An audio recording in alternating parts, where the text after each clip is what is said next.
अच्छा, सब लोग एंटर हो चुके हैं सौदा? जी, ऑलमोस्ट सारे आ चुके हैं जितने वेटिंग रूम में थे। ओके, फिर हम स्टार्ट करते हैं। अ, अच्छा, सबसे पहले जो है ये वाला जो हम लोग अभी 30 मिनट्स हम लोग अपनी यूटिलाइज करेंगे आप लोगों के डे 2 की क्वेरीज और क्वेश्चंस हैंडल करने के लिए। इसके अलावा आप लोगों का असाइनमेंट भी डिस्कस करना था। तो सबसे पहले मुझे हैंड रेस करके बता देंगे कि इन लोगों ने जो है रिकॉर्डिंग्स देखनी है। लेक्चर कंप्लीट किस किसने कर लिया, प्लीज हैंड रेस कर लीजिए। ठीक है, और बाकी सब आप लोगों ने लेक्चर देखा है?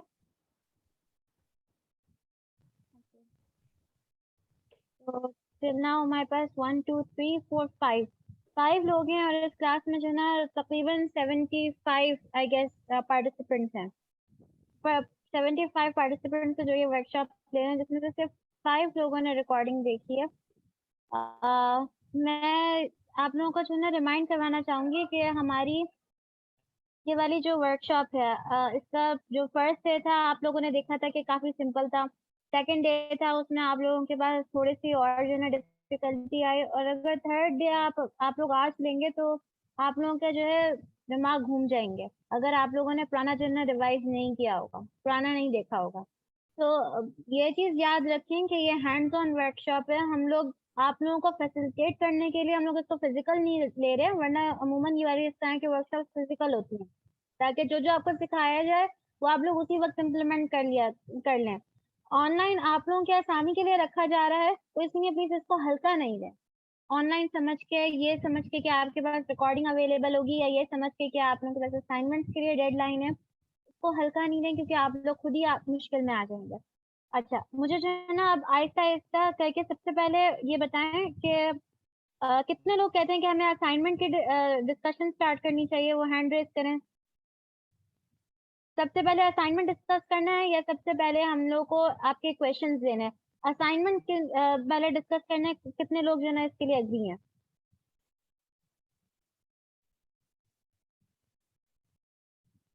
असाइनमेंट पहले डिस्कस करना है, कितने लोग इससे एग्री हैं? Okay, हमारे पास 1 2 3 4 5 लोग हैं, और बाकी सारे लोग इसमें से कितने लोग ऐसे हैं जो कहते हैं कि पहले हम लोग आपकी क्वेरीज लें? स्टार्ट में मेंशन। ओके, सही है। ठीक है, फिर हम लोग जो है ना पहले असाइनमेंट डिस्कस करते हैं।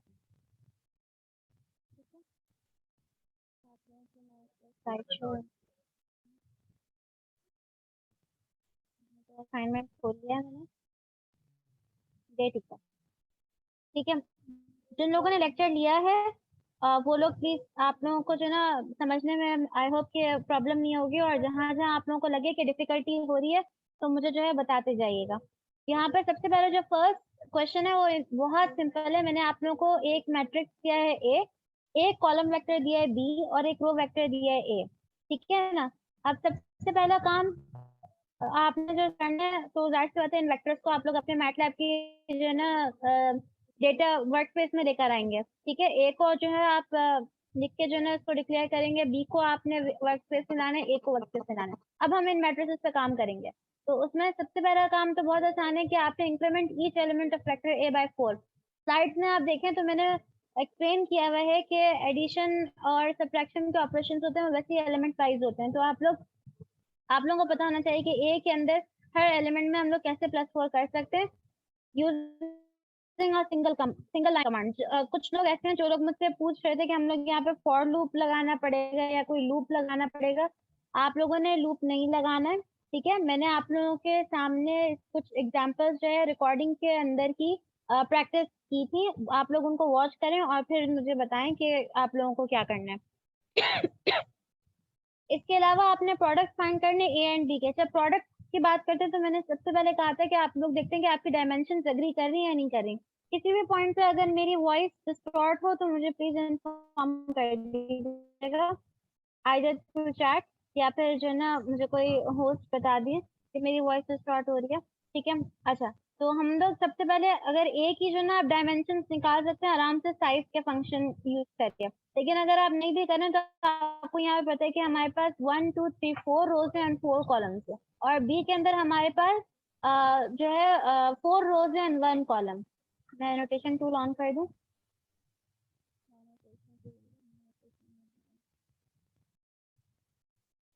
मीटिंग होस्ट, आपने एनोटेशन टूल को ब्लॉक किया हुआ है? जी मैं चेक करके बताती हूँ आपको।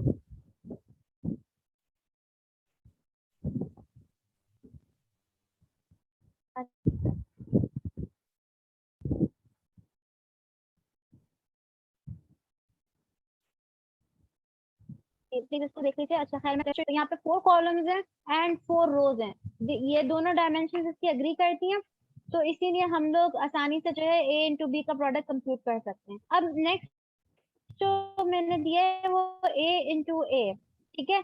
अब यहाँ पे हम लोग देखेंगे कि हमारे पास डायमेंशन एग्री कर रही है या नहीं कर रही। यहाँ पे 4 कॉलम्स है लेकिन इसमें रोज 1 ही है, डायमेंशन अग्री नहीं कर रही, तो ये वाला इसका प्रोडक्ट कंप्यूट करना पॉसिबल नहीं है, ठीक है। इसके अलावा मैंने एक और चीज आप लोगों को बताई थी रिकॉर्डिंग के अंदर कि अगर हमारे पास वेक्टर होता है, ठीक है ना, तो हम लोग वेक्टर का ट्रांसपोज लेके हम लोग कोई भी ऑपरेशन परफॉर्म कर सकते हैं। वेक्टर का ट्रांसपोज लेने के वैल्यूज चेंज नहीं होती। अगर आपको ए को वेक्टर क्या मैट्रिक्स ए को वेक्टर ए से मल्टीप्लाई करवाना है तो आप ए इंटू ए ट्रांसपोज ले सकते हैं। जब आप ट्रांसपोज लेंगे तो आपके 4 कॉलम जो है 4 रोज बन जाएंगे, और जब आपके 4 रोज बन जाएंगे तो आपके जो है डायमेंशन एग्री करेंगे और मैट्रिक्स मल्टीप्लिकेशन पॉसिबल, ठीक है। और उसके बाद फिर आपने ये वाला एक्सप्रेशन इवैल्यूएट करना है, बहुत ही स्ट्रेट फॉरवर्ड है, ये चीज आराम से हो सकती है। अच्छा फिर यहाँ पे कुछ एक लीनियर अलजेब्रा का कॉन्सेप्ट डिस्कस किया हुआ है कि आपके पास जब भी बहुत सारी साइमल्टेनियस इक्वेशंस होते हैं सॉल्व करने के लिए, तो हम लोग के पास एक जनरलाइज फॉर्म में हम लोग इसको डिस्क्राइब कर सकते हैं। ये बहुत बेसिक है, आई गेस हर एक ने अपने फर्स्ट ईयर में जो है ना ये चीज इम्प्लीमेंट की होगी मैथमेटिकली, अपने पास सॉल्व करके देखी हुई है। तो हम लोग जो है ना अपने सारे कोएफिशिएंट का मैट्रिक्स बनाते हैं, एक को हम ए से जो है ना डिस्क्राइब करते हैं, और एक हमारा सॉल्यूशंस का मैट्रिक्स होता है जिसको हम लोग जो है बी से जो है ना रेफर करते हैं, ठीक है। तो अब हमारे पास जब ये दो मैट्रिसेस आ जाते हैं और हमें ए कंप्यूट करना होता है, अच्छा मैं यहाँ पे नहीं दिखाना है तो मैं यहाँ पे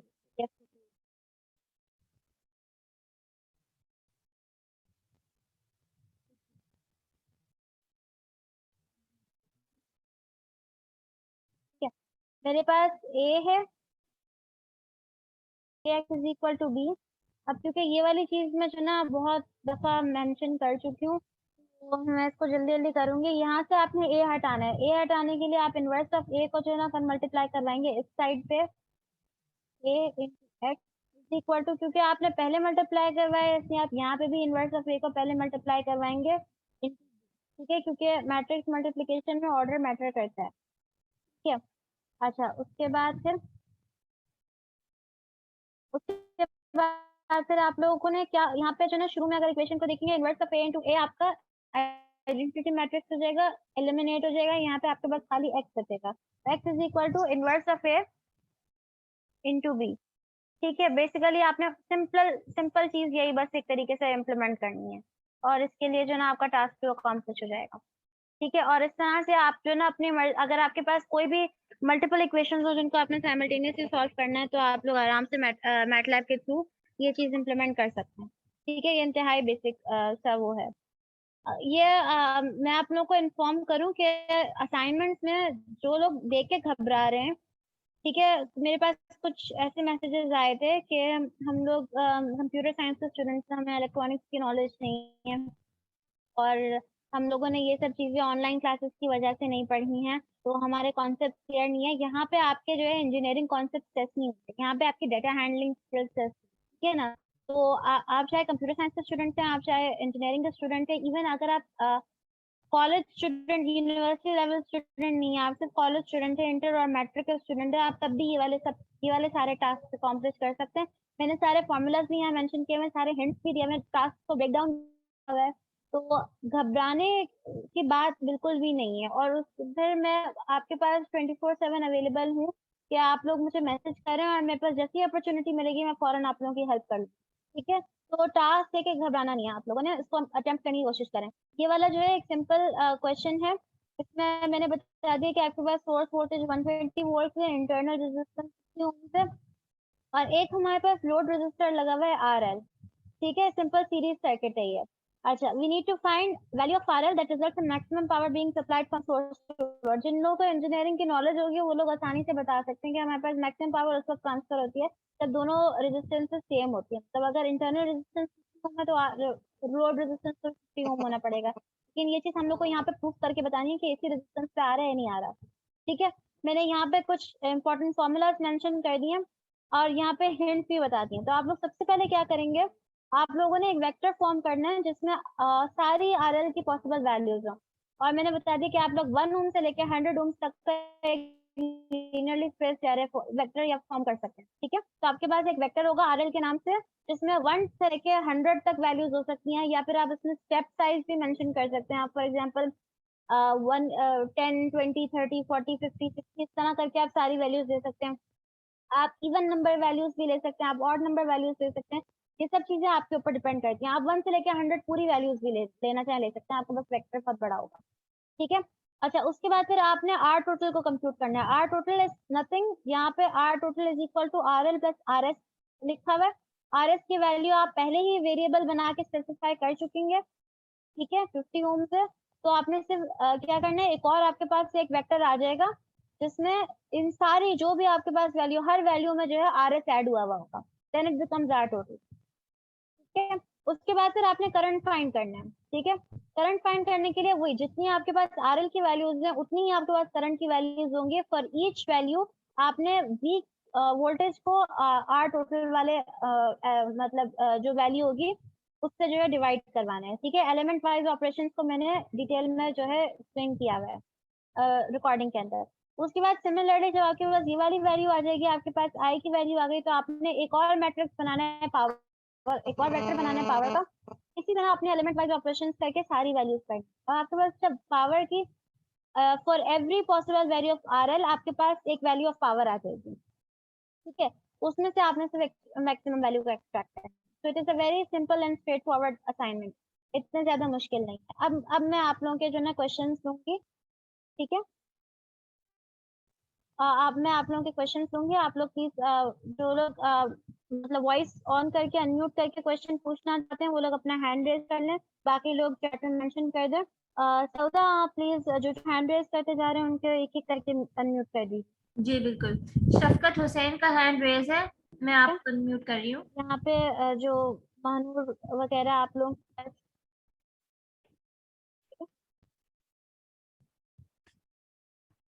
जी शफकत हुसैन आप अपना क्वेश्चन पूछ लीजिए अनम्यूट करके।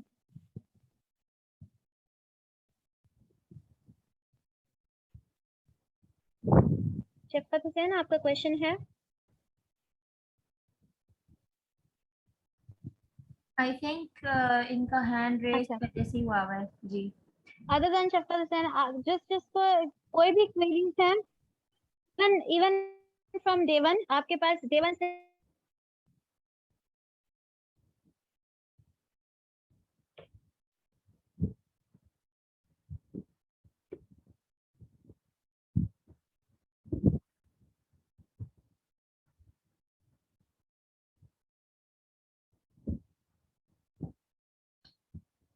हेलो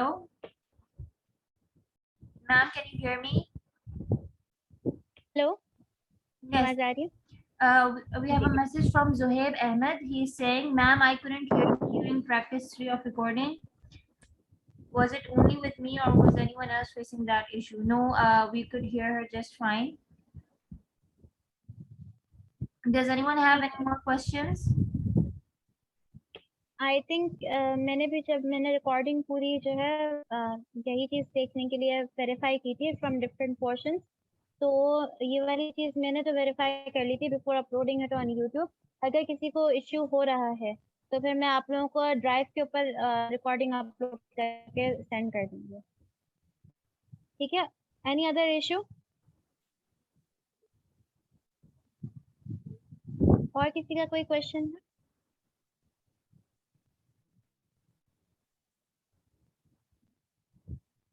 आप लोग अपनी अगर कोई भी डिफिकल्टी आ रही है, मेरी कोई बात समझने में डिफिकल्टी आ रही है, मुझसे कोऑर्डिनेट करने में डिफिकल्टी आ रही है, आप वो भी यहाँ पे डिस्कस कर सकते हैं। कोई मसला नहीं है, ठीक है।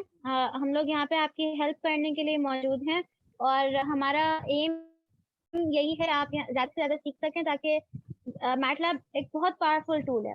और आप लोग जो है मोस्टली इंजीनियर्स और कंप्यूटर साइंस स्टूडेंट्स हैं, तो आप लोगों के लिए, आप लोग अगर इसको कंफर्टेबल हो जाएंगे यूज़ करने में, तो आप लोग देखेंगे कि आपकी बहुत सारी चीज़ें, बहुत सारे असाइनमेंट्स, बहुत सारे क्विजेस, बहुत सारे प्रोजेक्ट बहुत आसान हो जाते हैं, ठीक है। एक कैलकुलेटर यूज़ करने से भी ज़्यादा मज़ा जो है आपको फिर मैटलैब से आने लगेगा।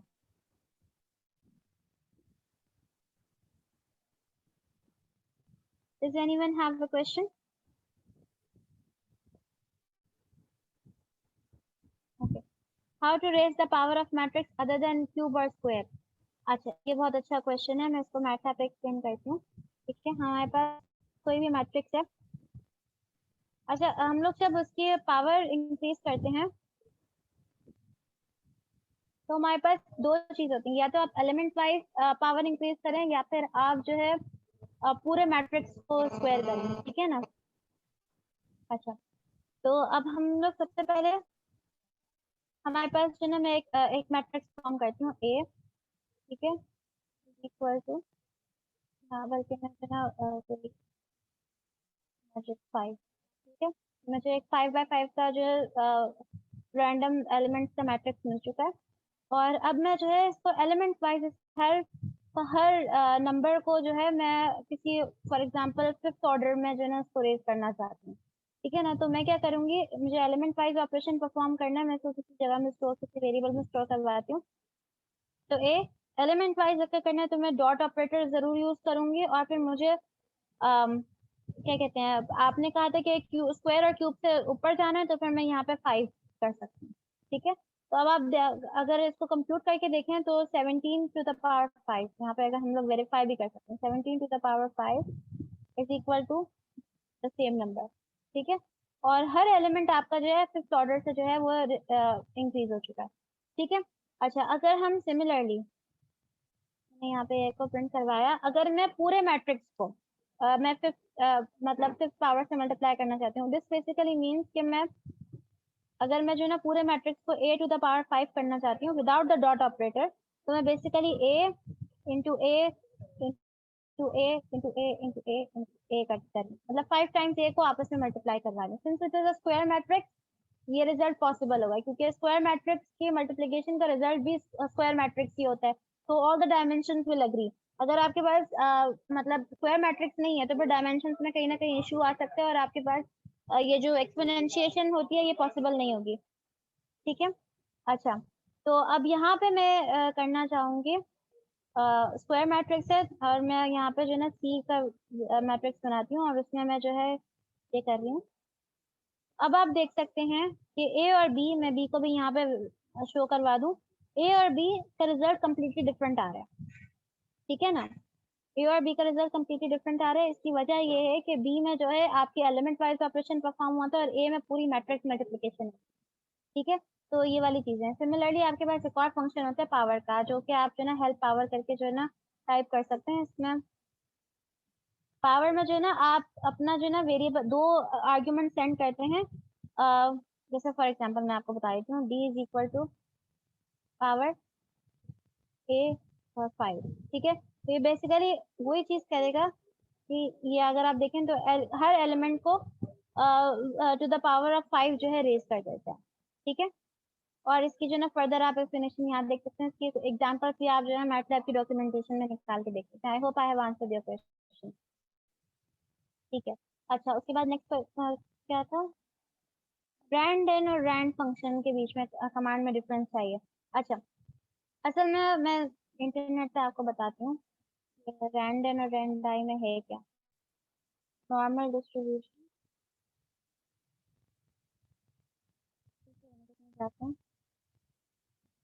Normal distribution is something that looks like this, I hope आप देख सकते हैं, ठीक है। हमारे पास एक मीन वैल्यू होती है, और मीन के दोनों साइड से हम लोग जो है एक अपनी जो है क्या कहते हैं अपनी डिस्ट्रीब्यूशन फॉर्म करते हैं which represents a bell shape curve, और इस बेल शेप कर्व का जो है एक फॉर्मूला होता है,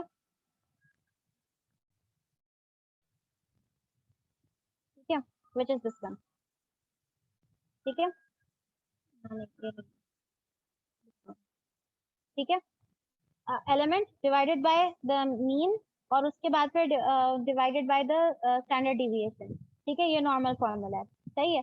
तो नॉर्मल डिस्ट्रीब्यूशन इस तरीके से कैलकुलेट होती है। ऑन द अदर हैंड हमारे पास एक होती है यूनिफॉर्म डिस्ट्रीब्यूशन, ठीक है, यूनिफॉर्म डिस्ट्रीब्यूशन, तो अगर हम इसका कर्व देखना चाहें, it's something that looks like, ठीक है, ये बेसिकली यूनिफॉर्म डिस्ट्रीब्यूशन और नॉर्मल डिस्ट्रीब्यूशन के बीच में फर्क बता दिया। यूनिफॉर्म डिस्ट्रीब्यूशन में आपकी जो सारी वैल्यूज होती है वो यूनिफॉर्मली डिस्ट्रीब्यूटेड होती हैं बिटवीन ए एंड बी, ठीक है, और उसको जो ना हम लोग 1/b माइनस ए के इससे जो ना हम लोग रिप्रेजेंट करते हैं, ठीक है। इसके भी फॉर्मूलाज होते हैं, ये जो लोग स्टैटिस्टिक्स पढ़ रहे हैं वो लोग ज्यादा अच्छी तरह समझ सकेंगे, मेरा भी स्टैटिस्टिक्स के कॉन्सेप्ट एक्सप्लेन करना जो है मकसद नहीं है। तो हमारे पास जो रैंड और रैंड एन है, रैंड वाला जो फंक्शन है वो बेसिकली यहाँ पे मैं क्या करूँ, हेल्प रैंड,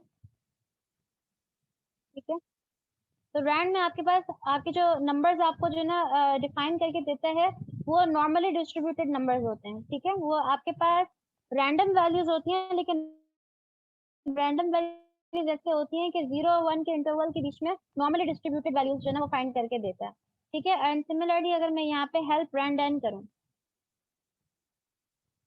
ठीक है, तो हमारे पास जो है वैल्यूज आएंगे return n by n matrix containing random values from the standard normal distribution, ठीक है, जो मैंने आप लोगों को फॉर्मूला बताया था। तो इस तरह से आप लोग जो ना जिन फंक्शंस के बारे में कंफ्यूज है उनके बारे में इन्फॉर्मेशन निकाल सकते हैं, ठीक है। अच्छा, इसके बाद फिर और कौन सा क्वेश्चन है?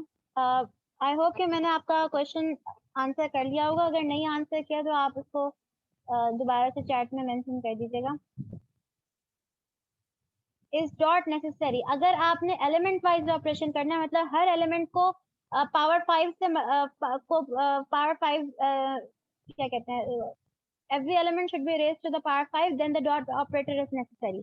लेकिन अगर आप पूरे मैट्रिक्स को एज अ होल पावर 5 से रेज करना चाहते हैं तो फिर डॉट ऑपरेटर नेसेसरी नहीं होता, वो फिर आपकी मैट्रिक्स मल्टीप्लिकेशन हो जाएगी। प्लीज वॉच द रिकॉर्डिंग, उसमें मैंने एक्सप्लेन किया हुआ है कि एलिमेंट वाइज मल्टीप्लिकेशन और आपके पास जो क्या कहते हैं मैट्रिक्स मल्टीप्लिकेशन होती है उसके बीच में डिफरेंस क्या होता है, ठीक है। इंक्रीमेंट कैसे कर सकते हैं, as mention increment by 4, increment का मतलब सिंपल एडिशन होता है, आप हर एलिमेंट को जो है उसमें 4 ऐड करवाना चाह रहे हैं, तो एडिशन एंड सब्ट्रैक्शन वैसे ही एलिमेंट वाइज होती है, तो आपने बस a+4 ही करना है, ठीक है। What skills should we have for learning MATLAB? अच्छा देखिए, मैटलैब बेसिकली बनाया ही उन लोगों के लिए है जिन लोगों को C++, पाइथन प्रोग्रामिंग में कंफर्ट नहीं हासिल होता, ठीक है, क्योंकि ये वाली जो प्रोग्रामिंग लैंग्वेजेस होती हैं ये इनका जो स्ट्रक्चर होता है और इनके जो प्रोग्रामिंग स्किल्स होते हैं वो काफ़ी एडवांस्ड होते हैं, और फिर दूसरे हर एप्लीकेशन के साथ साथ इनमें इनकी डिफरेंट लाइब्रेरीज जो है ना बनती हैं, और हर लाइब्रेरी दूसरी लाइब्रेरी से डिफरेंट होती है। तो इस किस्म के एनवायरनमेंट में प्रोग्राम करना जो है काफ़ी इंजीनियर्स के लिए मुश्किल होता है। मैटलैब जो है फोर्थ जनरेशन की हाई लेवल लैंग्वेज फॉर्म की है, means it is built to be easier than C++ and Python, ठीक है। तो आप लोग अगर आप जरूरी नहीं है इसके लिए कोई प्री रिक्विजिट नहीं है कि आपको C++ या Python आनी चाहिए। मैंने ये वाला जो कोर्स स्टार्ट किया था ये बिल्कुल बेसिक है, getting started with MATLAB even if you have zero knowledge of programming, ठीक है ना। जाहिर सी बात है कुछ चीजें होती हैं जिसमें मतलब अब क्योंकि हम लोग बहुत ही बिगिनर से करेंगे तो 5 डेज के अंदर वर्कशॉप कंप्लीट नहीं हो सकती, तो मैं अज्यूम करती हूँ क्योंकि आप लोग इंजीनियरिंग बैकग्राउंड से आ रहे हैं और आप लोग कंप्यूटर साइंस के बैकग्राउंड से आ रहे हैं, तो आप लोगों को बस बहुत जनरल सा ओवरव्यू किसी भी प्रोग्रामिंग लैंग्वेज में होगा, और उसके बाद में मैं चाह रही हूँ कि आप लोग उस अपने जो नॉलेज है उस skills है उनको यहाँ पे मैटलैब पे प्रैक्टिस करके फर्दर अंडरस्टैंड भी कर सकें, एनहांस भी कर सकें, और आप लोग मजीद लर्न कर सकें, ठीक है। मैटलैब को लर्न करने का एज सच कोई प्री रिक्विजिट नहीं है, लेकिन for this workshop it is important कि आपके पास इंजीनियरिंग बैकग्राउंड हो बस, ठीक है। इंजीनियरिंग बैकग्राउंड का मतलब है क्योंकि मैंने अभी जो आपके असाइनमेंट्स भी बनाए उसमें ऐसी प्रॉब्लम्स रखी हैं जो सिर्फ वही कर सकता है जिसका इंजीनियरिंग या कंप्यूटर साइंस का बैकग्राउंड हो। बिजनेस मैनेजमेंट वाले वैसे तो उनका मैटलैब से इतना काम नहीं होगा, अगर वो मतलब कोई डाटा एनालिस्ट हैं तो फिर शायद उनका काम बन सकता है, लेकिन उनके लिए ये कोर्स डिजाइन नहीं किया, उनके लिए ये वर्कशॉप डिजाइन नहीं किया। ठीक है, तो I hope I have answered your question. अगर एनी फर्दर क्वेश्चंस हैं तो फिर हम लोग अब अपने मैं जो है ना बस 1 मिनट और वेट करूंगी, किसी के पास कोई क्वेश्चन है, किसी का हैंड रेज है तो मुझे अभी बता दें, वरना फिर हम लोग अपने जो है थर्ड डे की उसको स्टार्ट करें। ठीक है, क्वेश्चन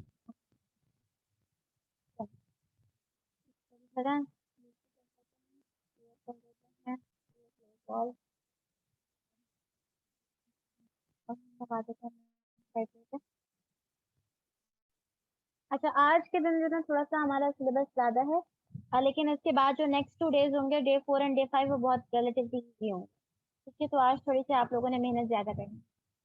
अच्छा, दोबारा से मैं वर्कशॉप के रूल्स आप लोग को मेंशन करूँ, इसमें से सबसे इम्पोर्टेंट बात ये कि आप साथ साथ प्रैक्टिस करते रहें और अपने असाइनमेंट जरूर टाइम पे कंप्लीट करें।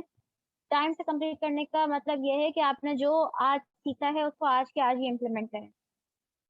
ठीक है, वरना फिर आप भूल जाएंगे, आपके पास वो एक्सपीरियंस नहीं आएगा और नेक्स्ट डे की वर्कशॉप आपको पहले दिन से और ज्यादा मुश्किल लग रही होगी, और फिर आप लोगों के लिए खुद ही कीप अप करना मुश्किल हो जाएगा। ठीक है, तो आज हम लोग जो है फंक्शंस को अंडरस्टैंड करेंगे। मैटलैब में आप लोग फंक्शंस किस तरह से बना सकते हैं, फंक्शंस का स्ट्रक्चर कैसे होता है, स्क्रिप्ट और फंक्शंस के बीच में डिफरेंस क्या है, और इसके अलावा हम लोग if else statements, switch statement और लूप्स वगैरह भी देखेंगे। ठीक है, तो functions are programs or routines in MATLAB that are called to accept a series of, इसमें function की सबसे important बात ये होती है कि हमारे पास ये एक set of input arguments को एज एन इनपुट एक्सेप्ट करता है और फिर हम लोग को कोई प्रोसेसिंग करके कोई प्रोग्राम रन करके हमें एक आउटपुट जनरेट करके देता है। फंक्शन जनरली 2 टाइप्स के होते हैं, प्री डिफाइंड होते हैं जो मैटलैब के अपने फंक्शंस होते हैं। फॉर एग्जांपल हम लोगों ने साइन फंक्शन यूज किया है, टैन फंक्शन यूज किया है। हम लोगों ने जो मैट्रिक्स ऑपरेशन पढ़े थे उसमें साइज का फंक्शन था, लेंथ का फंक्शन था, उसमें डिटर्मिनेंट का फंक्शन था, एडजॉइंट का फंक्शन था। तो these are all predefined functions जिसको हम नहीं बनाते, मैटलैब ने पहले से ही हम लोग को प्रोवाइड किए होते हैं। लेकिन कभी कभी ऐसा होता है हम लोग को अपने फंक्शंस डिफाइन करने पड़ते हैं, so those functions are called user defined functions. ठीक है, अच्छा, ये वाली जो लाइन है कि हम लोग को पाथ अपनी जो है ना डिफाइन करनी होती है, ये मैं भी आगे एक्सप्लेन करूंगी जब मैं मैटलैब की तरफ जाऊंगी। अच्छा, फिर एक और इम्पोर्टेंट बात फंक्शंस के लिए आपको याद रखनी होती है कि फंक्शंस की अपनी लोकल वर्क स्पेस होती है। ठीक है, which is separate from the MATLAB base work space. ये वाली चीज मैं आप लोगों को बताऊंगी मैटलैब की बेस वर्क स्पेस और लोकल वर्क स्पेस में डिफरेंस क्या है। ठीक है, अच्छा, कोई भी फंक्शन का जनरली ये फॉर्मेट होता है, हमारे पास जो सबसे पहले एक हम लोग कीवर्ड यूज करते हैं फंक्शन का। ठीक है, कीवर्ड हमारे पास आता है फंक्शन का, और फंक्शन का हम लोग एक उसमें जो ना आउटपुट आर्ग्यूमेंट को अपने पहले स्पेसिफाई करते हैं, इक्वल टू फंक्शन नेम आ गया, हम लोग उसको कोई भी अपनी मर्जी का फंक्शन नेम दे सकते हैं, और फिर ब्रैकेट्स के अंदर हम लोग अपनी मर्जी के इनपुट आर्ग्यूमेंट स्पेसिफाई कर सकते हैं कि हम लोग एक इनपुट आर्ग्यूमेंट चाहते हैं, मल्टीपल इनपुट आर्ग्यूमेंट चाहते हैं। ये सब चीजें हम आगे यहाँ मेंशन कर सकते हैं। The first line is known as the function definition line. ठीक है ना, और यहाँ पे हम लोग को फंक्शन नेम और input argument, input and output argument specify करनी होती है। ठीक है, उसके बाद फिर आप लोग के पास एक ये कमेंटेड लाइन होती है which is known as the H1 line. किसी भी फंक्शन को, अभी जब मैं आपके सामने हेल्प कमांड यूज कर रही थी तो आप लोग देख रहे थे कि पूरे फंक्शन की डिस्क्रिप्शन आ गई थी। ठीक है ना, तो वो बेसिकली ये जो डिस्क्रिप्शन होती है ना वो H1 लाइन और हेल्प टेक्स्ट के अंदर डिफाइन की हुई होती है। और आप लोग अगर अपनी मर्जी का भी फंक्शन यूज करेंगे और आप लोग बाद में बिलफर्ज आपने एक फंक्शन बनाया और आप बाद में भूल गए कि इस फंक्शन में जो है किस तरीके से आपने इसको यूटिलाइज करना है, तो आप हेल्प लिख के अपने फंक्शन का नाम लिखेंगे तो आपको ये वाली लाइन आउटपुट में मिल जाएंगी जो कि आपको अंडरस्टैंड करने में हेल्प करेंगी। ठीक है, उसके बाद फिर हमारी फंक्शन बॉडी होती है और लास्ट में जो है जिसमें हम लोग अपना बेसिकली कोड लिखते हैं जो हमें रिक्वायर्ड होता है अपने आउटपुट आर्ग्यूमेंट्स को कंप्यूट करने के लिए। और लास्ट में हमारे पास एक एंड की एंड क्या कहते हैं कीवर्ड होता है जो इंडिकेट करता है कि हमारी फंक्शन बॉडी एंड हो चुकी है। ठीक है, अच्छा, उसके बाद फिर हमारे पास फंक्शंस जो होते हैं वो भी डॉट एम फाइल्स में स्टोर होते हैं, जैसे कि हम लोग पहले स्क्रिप्ट बनाए थे, स्क्रिप्ट को भी डॉट एम फाइल्स में हम लोग स्टोर करते हैं। और ये कुछ डिफरेंस मैंने बताया हुआ है कि स्क्रिप्ट और फंक्शन में क्या फर्क होता है। जो सबसे इम्पोर्टेंट फर्क ये है कि आपकी जो स्क्रिप्ट होती हैं वो कोई इनपुट आउटपुट आर्ग्यूमेंट्स नहीं लेती। ठीक है, ये वाली चीज मैं एक्सप्लेन करती हूँ, और फंक्शंस जो होते हैं वो आपके इनपुट आउटपुट आर्ग्यूमेंट्स को लेते हैं। ठीक है, यहाँ पे मैं मैटलैब की तरफ जाती हूँ। सही है, कोई भी फंक्शन फॉर्म करने के लिए सबसे पहले तो हम लोग अपनी पाथ चेंज करेंगे।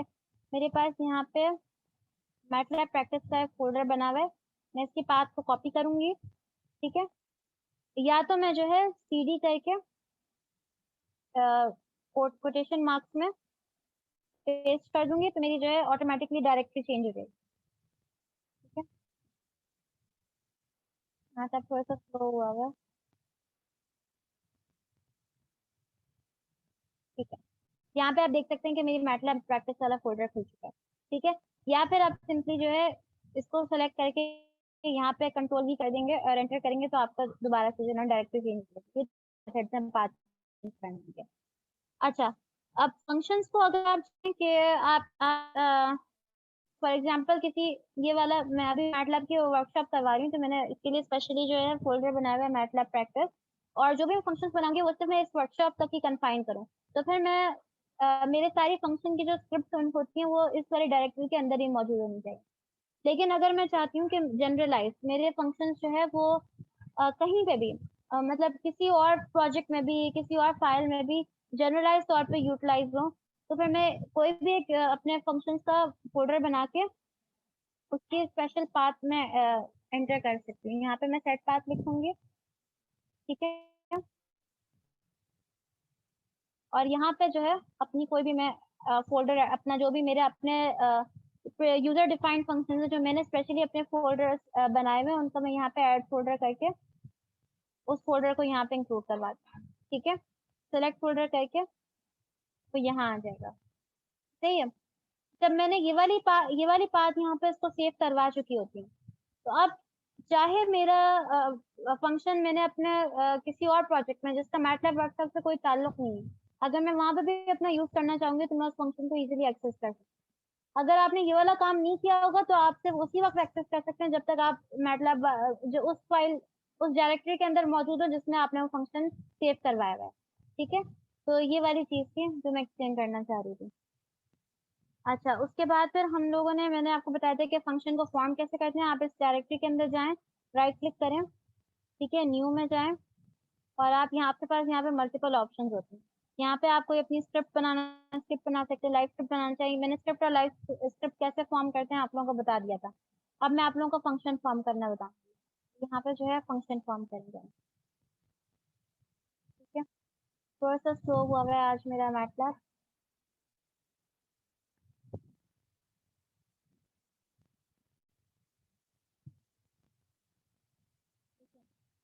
पहले फाइल ये फाइल फॉर्म हो गया अनटाइटल्ड, ओपन करेंगे।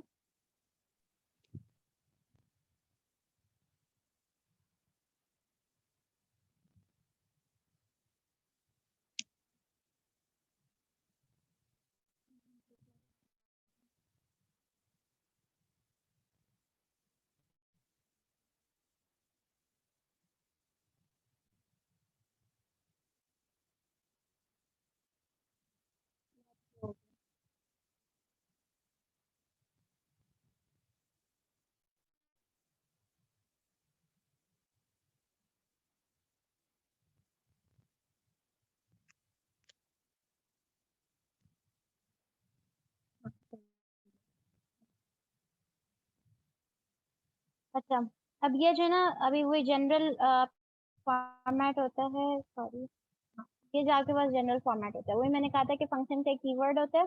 आपके pass out argument single output argument है तो आपको ये स्क्वायर ब्रैकेट नहीं लगाने होते। अगर आपके पास मल्टीपल आउटपुट आर्ग्यूमेंट होंगे तो आप स्क्वायर ब्रैकेट लगा के और इनको कॉमा से सेपरेट करते हैं, और सिमिलरली अपने फंक्शन का जो नेम होता है उसको यहाँ स्टोर करवाते हैं, और अपनी जो है कुछ इनपुट आर्ग्यूमेंट्स यहाँ पे स्पेसिफाई करते हैं। ठीक है, अब मैं एक बहुत ही सिंपल जो है बहुत सिंपल स्टार्ट करने के लिए एक फंक्शन बनाना चाहती हूँ सम, जिसमें मेरे पास आउटपुट आर्ग्यूमेंट एक ही होगी, मुझे स्क्वायर ब्रैकेट की जरूरत नहीं है, या फिर मैं पाइथागोरस बनाना चाहती हूँ। इसका काम होगा कि वो पाइथागोरस थ्योरम से हमें सी निकाल के दे दे from input arguments A and B. ठीक है, अब इसकी जो है ना एक हम लोग बहुत ही जो है ना जनरलाइज्ड वन लाइन समरी इसकी लिखेंगे। ठीक है,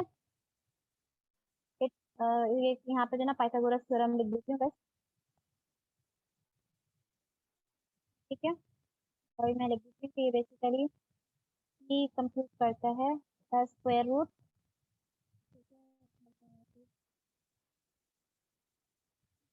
स्क्वायर,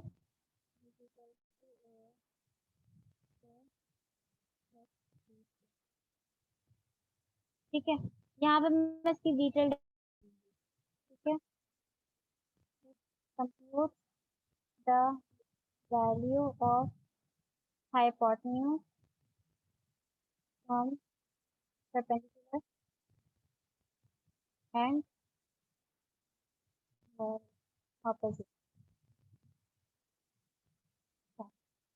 of the triangle, ठीक है। ये वाला काम हो गया। अब मैं यहाँ पे जो है अपना फॉर्मूला लिखूंगी, ठीक है। मेरी आउटपुट आर्ग्यूमेंट सी है और सी को कंप्यूट करती हूँ मैं as A square root of A square, ठीक है, प्लस बी स्क्वायर, ठीक है। तो ये हो गया और फिर मैंने इसको एंड कर दिया और फिर मैं कंट्रोल एस करूंगी। अच्छा, तो मैं कंट्रोल एस करूंगी, इसका नाम सेम होना चाहिए,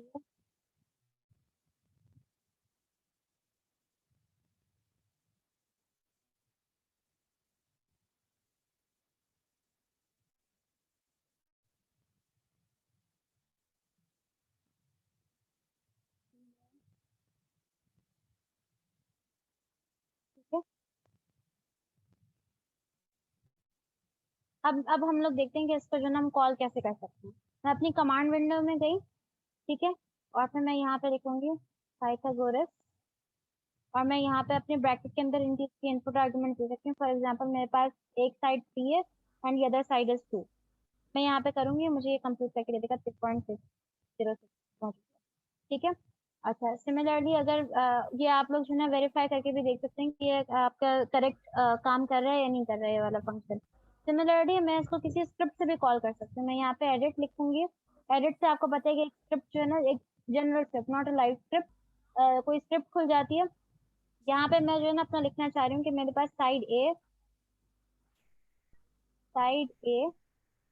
इक्वल टू कोई वैल्यू है, for example 4, side B equal to मेरे पास कोई है 5, ठीक है। एंड फिर जो है मुझे सी कंप्यूट करना है, सी इज इक्वल टू या फिर हाइपोटेन्यूज इज इक्वल टू,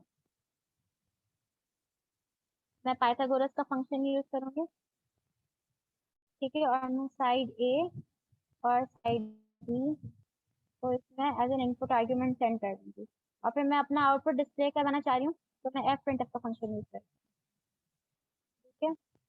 यहाँ पे मैं जो है दे दूंगी द हाइपोटेन्यूज इक्वल टू, ठीक है। अब मुझे क्योंकि यहाँ पे वैल्यू सेंड करवानी है और मैं चाह रही हूँ सिर्फ 2 डेसिमल प्लेसेस में मेरा आंसर है, तो मैं जो है ना यहाँ पे ये वाला मैंने आपको बताया था कि हम लोग यहाँ पे जब जो है वो परसेंटेज का साइन यूज करते हैं, then it works as a placeholder for any variable, ठीक है। और मैंने एफ यहाँ पे लिखा है तो उसका मतलब है कि फ्लोटिंग पॉइंट नंबर यहाँ पे ले सकता है, ठीक है। और उसके बाद फिर मैंने फॉर एग्जांपल जो है ना यूनिट दे दिया इसको सेंटीमीटर, ठीक है। और फिर मैं यहाँ पे कॉमा डाल के इस वाले प्लेस होल्डर में कौन सी वैल्यू मैं पास करवाना चाहती हूँ उसको मैं यहाँ मेंशन करूंगी, मैं हाइपोटेन्यूज की वैल्यू को पास करवाना चाहती हूँ, ठीक है। इतना ब्रैकेट क्लोज किया, ये लगा दिया यहाँ पे। हाँ, no red lines means that your code is fine. उसके बाद फिर जो है मैं इसको रन करूंगी, इसको पहले सेव करना होता है, कंट्रोल एस, ठीक है। मैं इसको लिख सकती हूँ एग्जाम्पल, ठीक है, तो सेव करवा दिया। यहाँ पे आपकी जो है ना फाइल्स आ गई, ठीक है, कंट्रोल एस, हाँ, एग्जाम्पल। ये जो आपकी डॉट मैट फाइल फॉर्म हुई थी ना, उसमें सिर्फ ये वाले वेरिएबल स्टोर हुए हैं आपके साइड ए और साइड बी। मैंने आप लोगों को बताया था कि मैट फाइल के अंदर जो है आपके सिर्फ वेरिएबल स्टोर होते हैं और आपकी जो ये स्क्रिप्ट होती है, स्क्रिप्ट और फंक्शन आप यहाँ देख सकते हैं कि दोनों के डॉट एम एक्सटेंशन है। लेकिन स्क्रिप्ट और फंक्शन में फर्क ये है कि हम लोग फंक्शन फाइल के इनपुट और आउटपुट आर्ग्यूमेंट कॉल करके हम इसको कर सकते हैं। जैसे मैं यहाँ पे पाइथागोरस को जो है इनपुट आर्ग्यूमेंट प्रोवाइड कर रही थी, अगर मैं इस वाली एग्जाम्पल वाले स्क्रिप्ट को रन करना चाहूंगी तो मैं खाली सिर्फ एग्जाम्पल लिखूंगी, ठीक है, इसके कोई नहीं होंगे, और मुझे उसने एग्जैक्टली जो है ये कंप्यूट करके दे दिया मेरा हाइपोथेसिस, ठीक है। तो I hope this is clear.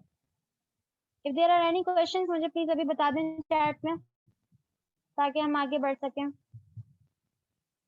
अच्छा, उसके बाद हमारे पास एक और चीज होती है अनोनिमस फंक्शन। कभी कभी हम लोग जब बहुत हम लोग अपनी स्क्रिप्ट लिख रहे होते हैं तो हम लोग नहीं चाहते हमें बार बार किसी और फाइल में जाके जो है कोई फंक्शन को कॉल करना पड़े, तो हम अपनी जो है लाइन ऑफ कोड में मतलब मैं इसको जो है सीएलसी कर देती हूँ, क्लियर कर देती हूँ सारी वर्कस्पेस को, ठीक है। अब मैं चाह रही होती हूँ कि मेरा फंक्शन इसी लाइन के अंदर कंप्यूट हो जाए, ठीक है। पाइथागोरस को कॉल करने के बजाय ये इसी लाइन के अंदर जो है ना मेरा कोई मैं फंक्शन को डिफाइन कर लूँ, ठीक है। तो उसके लिए हमारे पास एक तरीका होता है अनोनिमस फंक्शन का, ठीक है। Anonymous function is a single one line function definition, ठीक है। तो अगर मैं जो है फॉर एग्जांपल मैं हाइपोटेन्यूज का फंक्शन बनाना चाहती हूँ तो मैं सबसे पहले एट द रेट का साइन यूज करूंगी, एट का साइन अपने जो इनपुट आर्गुमेंट्स होंगे उनको ब्रैकेट के अंदर स्पेसिफाई करूंगी, और फिर अपने जो भी मुझे फॉर्मूला या जो भी एक्सप्रेशन यूज करना है कंप्यूट करने के लिए वो यहाँ पे मेंशन कर दूंगी, ठीक है। तो मैं यहाँ पर जो है फंक्शन बनाने की कोशिश करती हूँ इसी का।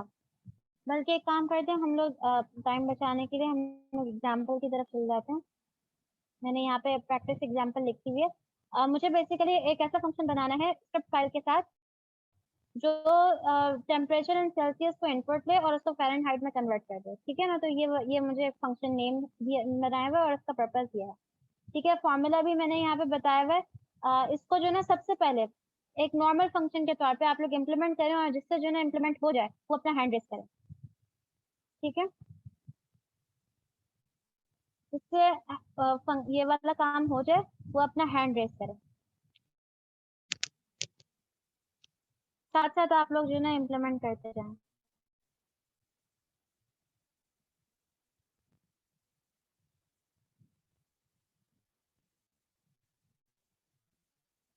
आई होप सबके पास मैटलैब खुला हुआ है, सब लोग साथ साथ काम कर रहे हैं।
हो गया,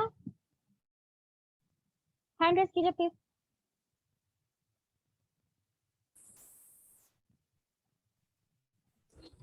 यस मैम, हो गया। ठीक है, वेरी गुड। ये जो है हमारे पास, वेरी गुड, वेरी गुड, ठीक है। हमारे पास यही फिलहाल मुझे जो है ना 2 एक्टिव स्टूडेंट्स लग रहे हैं आउट ऑफ 75 पार्टिसिपेंट्स। आप लोग, मैं आप लोगों को जो है अलाउ कर रही हूँ कि आप लोग जो है व्हाट्सएप के ऊपर अपनी पिक्चर खींच के जो है ना सेंड कर दें। अभी स्क्रीन शेयर शायद अलाउ करने के लिए सेटिंग्स चेंज करनी पड़ेंगी, ठीक है। आप लोग अपने फंक्शन की जो है तस्वीर खींच के और उस पर सेंड करें। मैं इसको शेयर कर दूँ, ठीक है।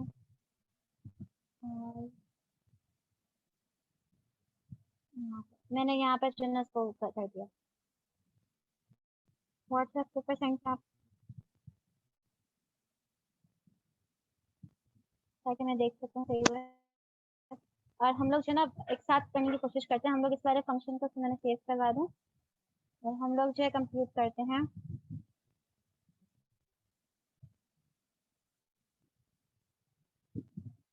45 डिग्री सेल्सियस, ठीक है। आपके पास क्या वैल्यू आ रही है?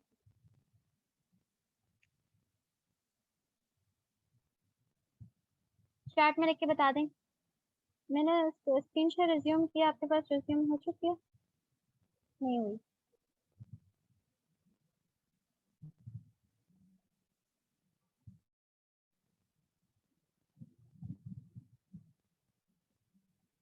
फोर्टी 45 डिग्री सेल्सियस को फ़ारेनहाइट में कन्वर्ट करके बताइए क्या वैल्यू आ रही है।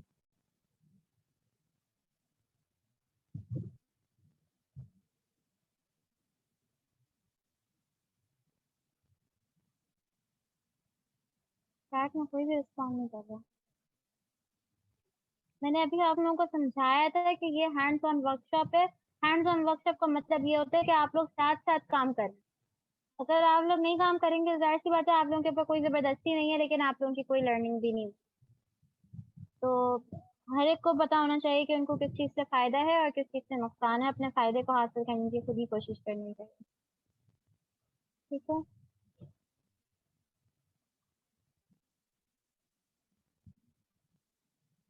अदील और काशिफ, आप लोगों से हुआ था, अपने प्लीज पिक्चर खींच के सेंड कर दीजिए व्हाट्सएप पे। है मूविंग फॉरवर्ड 113, वेरी गुड। ठीक है, ओके, सही है, गुड।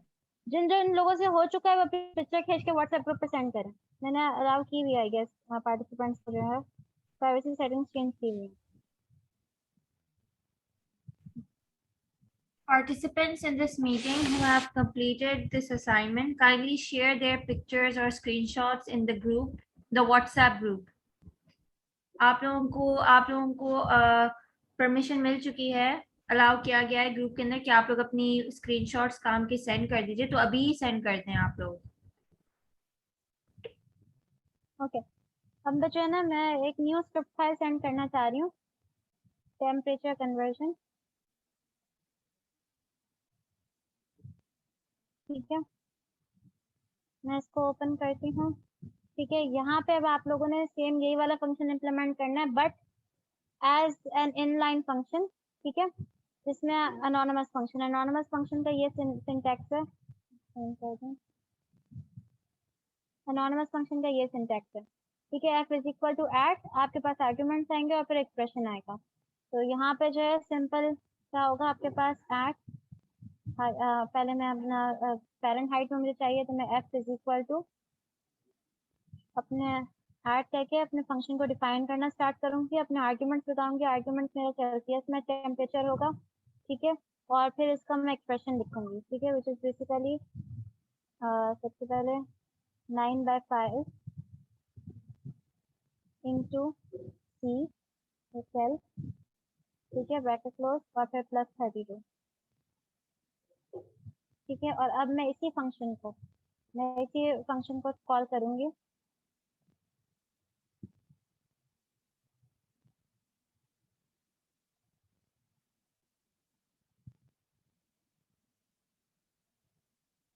यूटिलाइज करके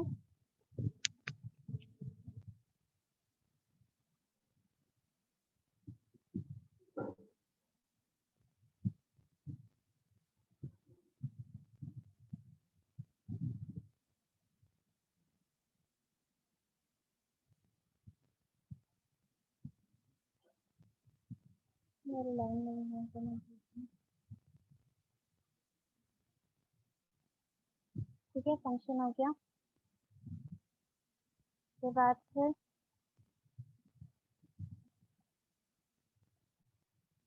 25 डिग्री सेल्सियस मुझे कन्वर्ट करके दे रहा है। आप लोग देखें, आप लोगों से ये फंक्शन इम्प्लीमेंट हुआ है या नहीं हुआ, as an anonymous function, single inline function. मुझे जो है वैल्यूज कैलकुलेट करके बताएं। 34 डिग्री सेल्सियस की मैं यहाँ मेंशन कर देती हूँ। मुझे वैल्यूज कैलकुलेट करके बताएं 34 डिग्री सेल्सियस की, 75 डिग्री सेल्सियस की और 100 डिग्री सेल्सियस की। चैट में बताएं या फिर मुझे जो है स्क्रीनशॉट भेजें अपने व्हाट्सएप ग्रुप पे।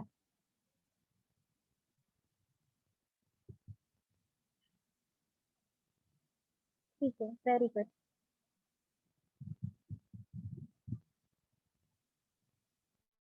Very good Hasnain, very good Kashif. बाकी सब लोग भी प्लीज एक्टिवली पार्टिसिपेट करें।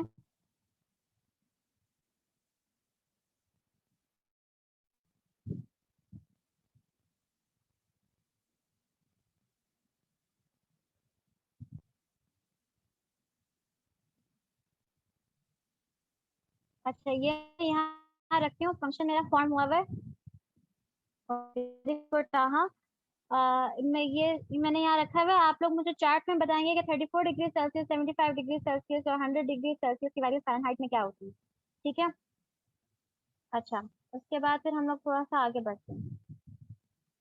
अच्छा, मैंने यहाँ पे जो है आप लोगों को बताया कि हमारे पास और भी फंक्शंस होते हैं, उनको थोड़ा सा आप लोग खुद ही एक्सप्लोर कीजिएगा। जब हमारे पास अभी आपको असाइनमेंट मिलेगा, बेसिकली फंक्शन की डेफिनेशन आप लोग को समझ आ गई है। अब हमारे पास प्राइमरी फंक्शन ऐसे होते हैं कि आपने फंक्शन, एक फंक्शन को आपने, फॉर एग्जाम्पल पाइथागोरस में था, एक फंक्शन को मैंने यहाँ डिफाइन किया है और इसके अंदर मैं एक और फंक्शन को कॉल कर रही हूँ, जिसके फॉर एग्जाम्पल अभी इसकी भी एग्जाम्पल हम लोग प्रैक्टिस परफॉर्म करेंगे, उसको मैं नीचे यहाँ डिफाइन करूंगी। ठीक है, मीन्स एक ही फंक्शन फाइल में आपके पास मल्टीपल फंक्शन हो रहे हैं, तो एक आपका प्राइमरी फंक्शन होगा, बाकी फंक्शन आपके सेकेंडरी फंक्शन होंगे, सब फंक्शन को। ठीक है। अच्छा, फिर कभी कभी हमारे पास ऐसे होते हैं कि हमें नेस्टेड फंक्शन की जरूरत पड़ती है, एक ही फंक्शन के अंदर मल्टीपल फंक्शन चाहिए होते हैं, then it becomes a nested function. ठीक है। इसके लिए भी मैंने ये वाली एग्जाम्पल थी। ये वाले दो टास्क हम लोग कर चुके हैं कि हम लोगों ने पहले फंक्शन बनाया और उसको एज एन एनोनिमस फंक्शन भी इम्प्लीमेंट करने की कोशिश की। अब जो है ये सेकंड प्रैक्टिस एग्जांपल है जिसमें हम लोग को क्वाड्रेटिक फॉर्मूला से रूट्स निकालनी है इक्वेशन की। तो अब यहाँ पे हमें,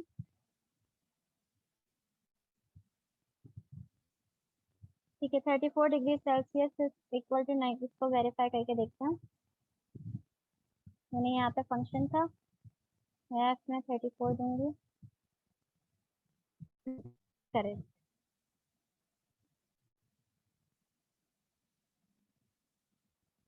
ठीक है, सही है। तो बाकी सब लोग भी जो है इन 4-5 पार्टिसिपेंट्स की तरह एक्टिवली पार्टिसिपेट करें, वरना आप लोगों को फायदा नहीं होगा। ठीक है। अगर आप लोगों को टाइम चाहिए कोई चीज परफॉर्म करने के लिए तो मुझे बताएं कि please give us some time, मैं आप लोगों को टाइम दूंगी। हैंड्स ऑन वर्कशॉप का मतलब ये है कि आप लोग साथ साथ प्रैक्टिस करें। ठीक है। तो फिलहाल हमारे पास ये मुझे ये क्वाड्रेटिक फॉर्मूला की रूट्स निकालनी है, using quadratic formula quadratic equation की रूट्स निकालनी है। तो हम लोग एक फंक्शन बनाना चाहते हैं। मैं यहाँ पे जो है अपनी स्क्रीन शेयर को पॉज कर देती हूँ और आप लोग जो है नेक्स्ट इस वाले टास्क को इम्प्लीमेंट करने की कोशिश करें। ठीक है, मैं साथ साथ आप लोगों के साथ ही करूँगी।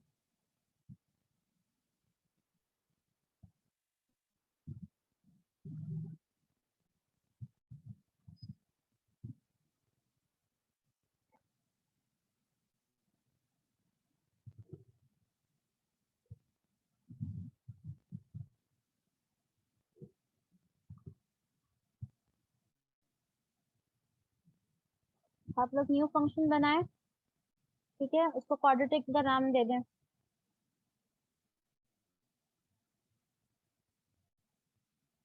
ठीक है।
Hello, ma'am.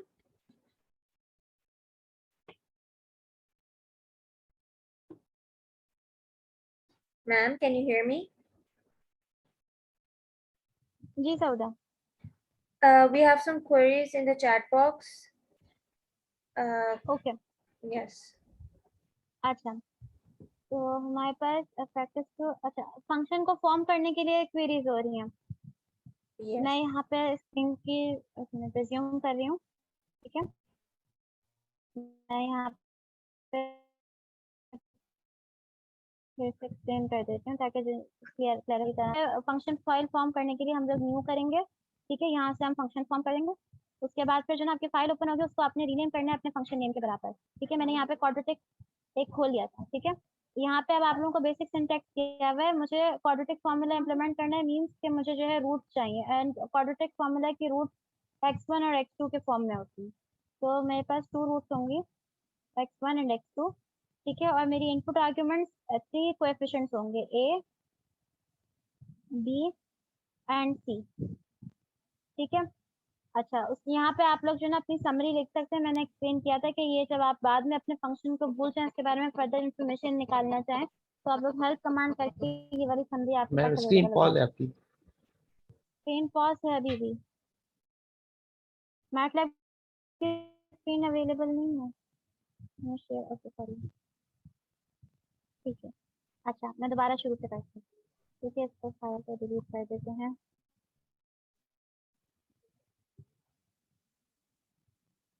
ओके। हम लोग को नया फंक्शन फॉर्म करना है क्वाड्रेटिक फॉर्मूला कंप्यूट करने के लिए, तो हम लोग न्यू करेंगे, फंक्शन फाइल बनाई, यहाँ पे इसको रीनेम करेंगे क्वाड्रेटिक, एंटर किया, ठीक है। इसको मैं ओपन कर लूंगी, यहाँ पे ओपन है, ठीक है। अब फंक्शन को हम लोग इसके इनपुट आर्ग्यूमेंट्स को डिफाइन करते हैं क्वाड्रेटिक फॉर्मूला के, मैंने आप लोगों को बताने दूँ, ठीक है। और हमारे पास इनपुट आर्ग्यूमेंट्स होंगी वो आपके कोएफिशिएंट्स होंगे ए बी एंड सी, ठीक है। अच्छा उसके फिर अब हम लोग को कंप्यूट करना है क्वाड्रेटिक फॉर्मूला। क्वाड्रेटिक फॉर्मूला आप लोग देख सकते हैं कि ये होता है, ठीक है। Minus B plus minus square root of B square minus 4ac 0.2 है, ठीक है।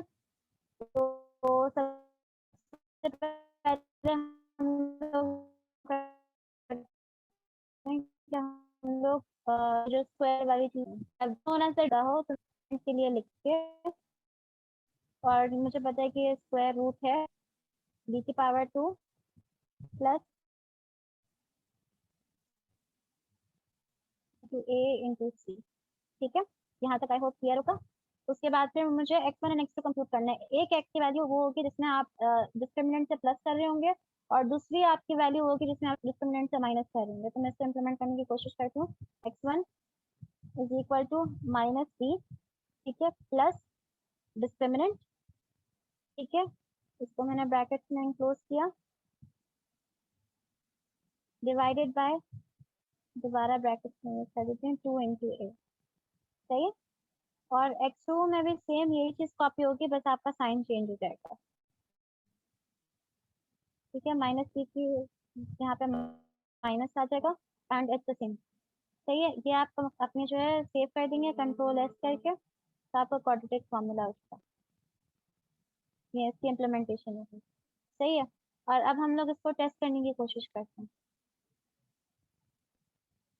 हमारे पास फर्स्ट कोई इक्वेशन है जिसमें ए हमारा 1 है, हम लोग यहाँ पे पास करेंगे, इसको मैं बंद भी कर देती हूँ, ठीक है, ताकि हम लोग का इससे कोई ताल्लुक नहीं है। अब हम लोग जो है सिंपली क्वाड्रेटिक के फंक्शन को कॉल कर रहे हैं। अब मेरे पास ऐसा फंक्शन है जिसका x square plus 2x plus 3, ठीक है। एक्स स्क्वायर मीन्स हमारे पास ए 1 है, प्लस 2x, बी हमारे पास 2 है, प्लस 3, सी मेरे पास 3 है। अब मैं इसकी जो है ना इक्वेशंस, अच्छा एक एक चीज हुई थी, हाँ क्वाड्रेटिक का फंक्शन खोला, ठीक है। मैंने यहाँ पे जो है कोई आउटपुट आर्ग्यूमेंट को सेव करने के लिए कोई वेरिएबल नहीं डिफाइन किया है, ठीक है। तो आप लोग देख रहे हैं कि मेरे पास सिर्फ एक ही आउटपुट वैल्यूज आनी चाहिए x1 एंड x2। तो इस तरह के फंक्शंस को करने के लिए आपने यहाँ पे ब्रैकेट में 2 देने होते हैं, रूट 1, मतलब जितने आर्ग्यूमेंट्स आपको चाहिए उतने जो ना आपने यहाँ पे स्पेसिफाई करने होते हैं वेरिएबल, ताकि इसमें आपकी वैल्यू स्टोर हो सके। बाय डिफॉल्ट मैटलैब सिर्फ एक ही वेरिएबल जनरेट करता है ans आंसर, तो आपके पास सिर्फ एक ही वैल्यू शो होगी, ठीक है। तो ये चीज इसका ख्याल रखिएगा, 2 एंड 3। अब आप देखिएगा कि आपके पास √1 and √2 x2 and maybe others assigned following to अच्छा हाँ सॉरी एक्सक्यूज मी मैंने यहाँ वाले फंक्शन में यहाँ पे x2 चेंज करना भूल गई थी कंट्रोल है ठीक है अब मैं दोबारा इसको चुना करूंगी तो मेरे पास 2 रूट्स आ गई हैं √1 इज 1 और √2 इज -3 ठीक है ये चीज आप लोग भी इम्प्लीमेंट करके देखें जिस जिससे हो गया वो हैंड रेज कर लें प्लीज जिस जिससे ये चीज हो गई वो हैंड रेज कर लीजिए very good Hasnain very good Mohammad Adeel very good Kashif और किस किस से हो गया x1 रिपीटेड ठीक है sorry thank you very much for sharing that अच्छा ठीक है चेक एक्स के फॉर्मूला हाँ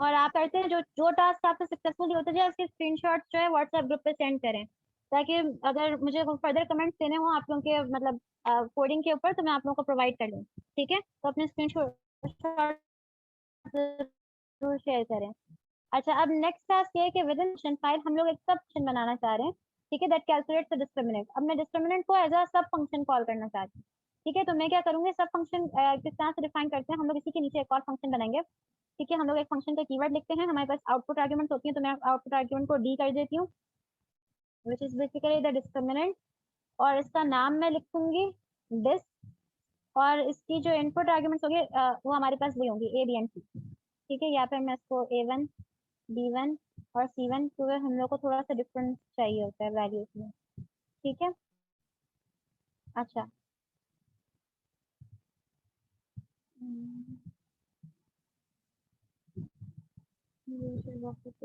वेरी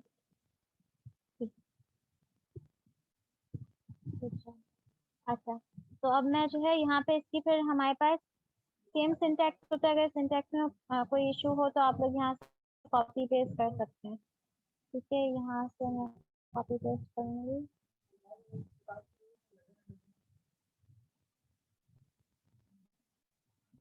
ठीक है और मैं डी को कंप्यूट करने के लिए इक्वल टू स्क्वायर रूट -4 वैसे मेरे इंटरनेट का इशू हो रहा है b² - 4ac ठीक है और यहाँ पे मैं ये मैंने एक सब फंक्शन बना दिया डिस्क्रिमिनेंट यहाँ पे मैं इसको कैलकुलेट करने के बजाय मैं यहाँ पे जो है अपनी मर्जी का वेरिएबल बना देती हूँ ठीक है पूरा ही लिख देती हूँ डिस्क्रिमिनेंट इज इक्वल टू और मैं यहाँ पे डिस्क का फंक्शन कॉल कर रही हूँ जिसमें मैं पास करूंगी अपनी यही वेरिएबल्स ए बी एंड सी जो इस वाले फंक्शन में अवेलेबल है ठीक है और यहाँ पे यूज करने के बजाय मेरा डिस्क्रिमिनेंट आ जाएगा ठीक है अच्छा इसमें हुआ क्या है कि बेसिकली मैंने यहाँ पे डिस्क्रिमिनेंट को अलग से उसका पूरा फॉर्मूला लिखने के बजाय मैंने एज ए सब फंक्शन इम्प्लीमेंट किया है और उस फंक्शन को मैं इसी फंक्शन में कॉल कर रही हूँ ठीक है इसको रन करने की कोशिश को सेव किया मैंने अब मैं इसको रन करने की कोशिश करती हूँ ठीक है क्वाड्रेटिक का फॉर्मूला कॉल किया है हम लोगों ने वही पुरानी वाला ही जो हम लोग का ये था इसी को कॉल करके देखते हैं कि हमारे पास रिजल्ट सेम आ रहा है नहीं आ रहा अच्छा इशू ये आया है कि undefined variable function variable B यहाँ पे हमारे पास B1 B2 था ठीक है और यहाँ पे A1 था यहाँ C1 था ठीक है कंट्रोल एस किया अब दोबारा से इसको कॉल करते हैं अच्छा फिर b² - 4ac ठीक है ये वाली चीज थी अब यहाँ पे क्या इशू आया है -3 प्लस डिस्क्रिमिनेंट ऑन 2x और -3 माइनस डिस्क्रिमिनेंट अपॉन 2x हमारे पास थोड़ी सी वैल्यूज में फर्क आ रहा है जो कि नहीं आना चाहिए ठीक है अच्छा हम खाली जो है डिस्क्रिमिनेंट को कॉल करके देखते हैं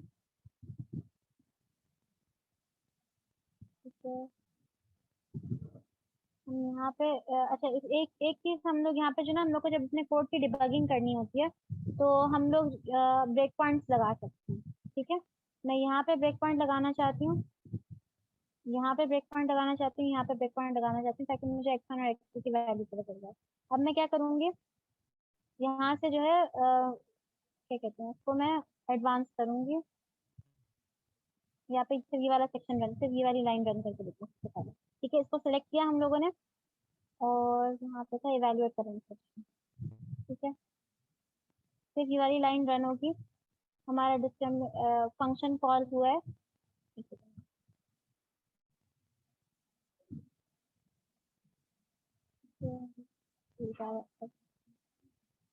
ठीक है, यहाँ पे हमने कॉल किया,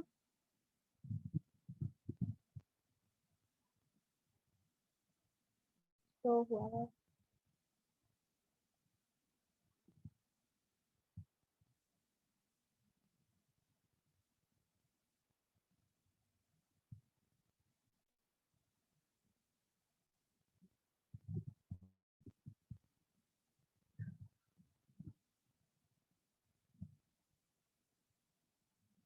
इस तरह से रन करके देखते हैं यहाँ पे, लेकिन ये पॉज नहीं है।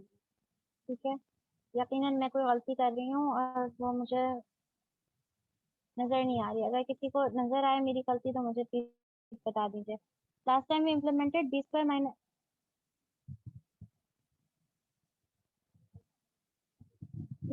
फोर। अच्छा, मैंने मेरा जो प्रीवियस कोड था वही शायद गलत था।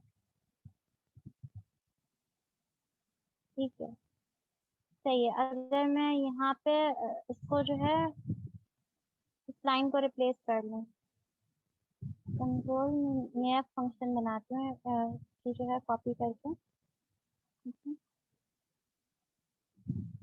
New function. ठीक है, क्वाड्रेटिक वन।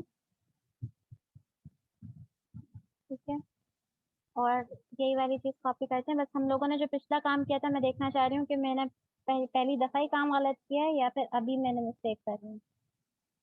अच्छा, अब इसमें क्या करेंगे हम, ये वाली लाइन हम लोग सब फंक्शन ही हमने यूज नहीं किया था पिछली दफा, हम लोगों ने डायरेक्ट कैलकुलेट किया था। ठीक है, मैं इसको कंट्रोल बी कर दूंगी, यहाँ पे बी1 नहीं है, बी है, सिंपल ए है, सिंपल सी है। ठीक है, सब फंक्शन को हम डिलीट कर देते हैं।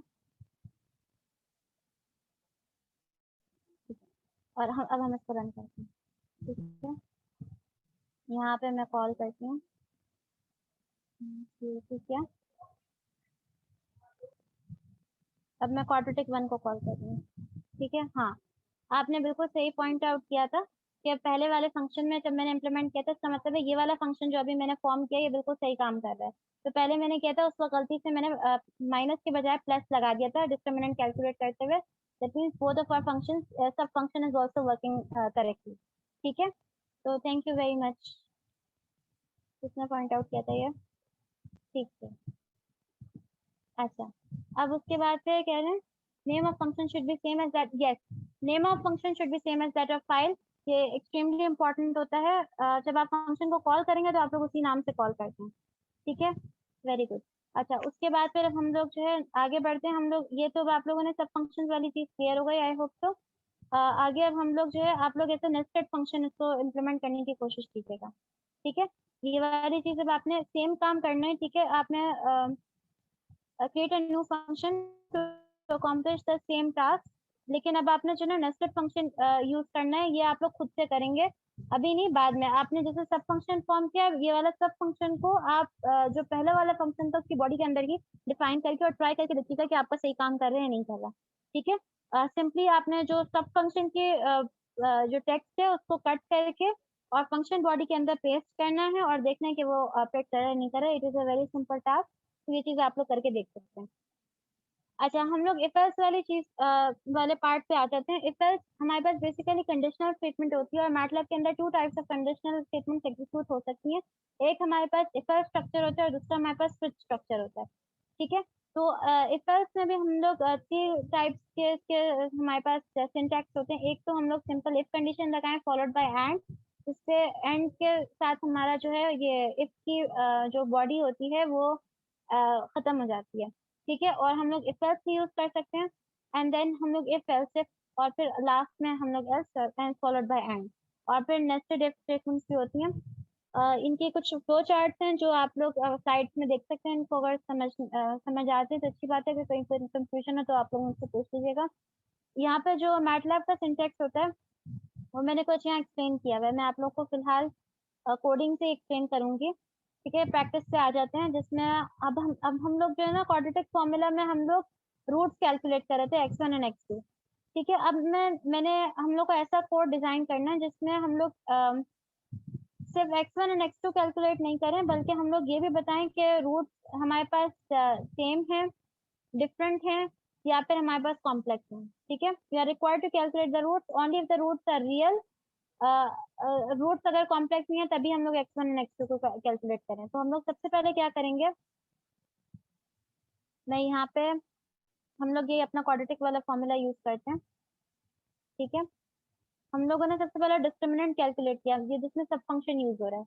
अब हम लोग के पास डिस्क्रिमिनेंट की वैल्यू आ गई, तो अब हम लोग को, अब अगर आप लोगों को याद रहे कि हमारे पास रूट्स रियल उस वक्त होती हैं जब हमारा डिस्क्रिमिनेंट या तो जीरो हो, जीरो से ग्रेटर हो, या फिर जीरो की इक्वल हो। और जब जीरो के इक्वल होता है तब हमारे पास दोनों x1 एंड x2 रूट्स जो होती हैं वो सेम होती हैं। ठीक है ना, तो यहाँ पे हम लोग इफ एल्स की कंडीशन लगा सकते हैं। इफ हमारा डिस्क्रिमिनेंट ग्रेटर देन जीरो हो तो फिर ये हमारा रूट्स कैलकुलेट करके दे, वरना अगर जीरो से लेस देन है या जीरो से लेस देन है तो हम लोग को आउटपुट दे दे कि हम लोग रूट कॉम्प्लेक्स है और कैलकुलेट नहीं हो सकता। तो हम लोग इसको सिंपल जो है इफ स्टेटमेंट, इफ एल्स वाले स्टेटमेंट से इम्प्लीमेंट करने की कोशिश करते हैं। हम लोगों ने इफ लिखा, हम लोग यहाँ पे अपना एक्सप्रेशन लिखते हैं जिसको हमें इवेल्युएट करना है, इफ डिस्क्रिमिनेंट, और हमने कह दिया ग्रेटर देन जीरो। ठीक है, इसके नीचे आ जाएंगे, यहाँ पे कोई ब्रैकेट्स इस्तेमाल नहीं होता जिस तरह से हम लोग आम की लैंग्वेज में करते हैं। ठीक है, तो यहाँ पे ब्रैकेट्स का इस्तेमाल नहीं होता। अगर हमारे पास डिस्क्रिमिनेंट मतलब हम ग्रेटर देन जीरो है तो हम लोग अपनी रूट को कैलकुलेट करेंगे। ठीक है, इनको जो है ना मैं इसकी बॉडी के अंदर मूव कर देती हूँ। ठीक है, या फिर अगर जो है हमारे पास, और यहाँ पे फिलहाल मैं इसको इफ की बॉडी को एंड कर देती हूँ। ठीक है, ये हो गया और यहाँ पे हमारा फंक्शन भी खत्म हो गया। फिर फिलहाल हम लोग सिर्फ इफ एंड स्ट्रक्चर यूज कर रहे हैं। ठीक है, तो अब हम लोग जो है ना सिंपल, अब यहाँ पे आप लोग को नजर आ रहा था कि हम लोग इसको डिबगिंग मोड को मैं स्टॉप कर देती हूँ, ये इतनी देर बाद जाके डिबगिंग मोड में एंटर हुआ था। अच्छा, खैर हम लोग जो है यहाँ पे मैंने जो है इसको इवेल्युएट करना चाह रही हूँ। यहाँ पे आप लोग को प्रीवियस एग्जांपल में नजर आता है कि हमारी रूट कॉम्प्लेक्स है। तो आप लोग को फिलहाल हमें नजर आना चाहिए कि हम अगर मैं इस वाले प्रीवियस फंक्शन को रन करूंगी तो मेरे पास कोई आंसर नहीं आना चाहिए, क्योंकि हम लोगों ने इफ लगाया हुआ है, डिस्क्रिमिनेंट का जीरो से ग्रेटर देन होना लाजमी है। ठीक है, तो मैं इसको रन करती हूँ, कंट्रोल एस किया।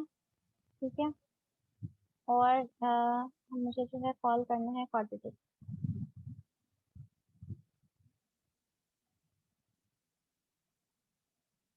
ठीक है, root one and root two quadratic को मैं एग्जीक्यूट कर रही हूँ। यहाँ पे मेरे पास दोनों रूट्स आ रही हैं, ये कॉम्प्लेक्स रूट्स हैं लेकिन फिर भी आ रही हैं। डिस्क्रिमिनेंट की वैल्यू देखते हैं हमारे पास क्या है, यहाँ पे आप लोग देख सकते हैं। ठीक है, और फिर मैं दोबारा डिबगिंग मोड में इतनी देर बाद जाके एंटर होगा, इस वाले फंक्शन में जाते हैं। ठीक है,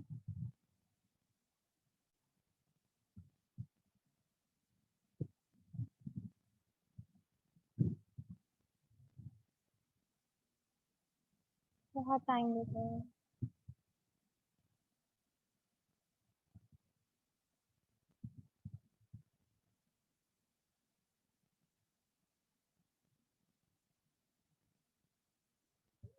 क्वाड्रेटिक वन से एग्जीक्यूट करते हैं जिसमें हम लोग सिंपल वो कर रहे थे। ठीक है, हमारे पास डिस्क्रिमिनेंट आया, डिस्क्रिमिनेंट की वैल्यू को हम लोगों ने कंपेयर किया। तो इफ हमारा डिस्क्रिमिनेंट,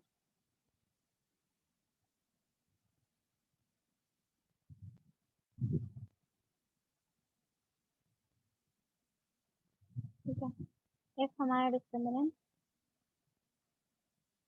ठीक है, ग्रेटर देन जीरो है तो फिर हमारे पास ये एग्जीक्यूट हो जाएगा।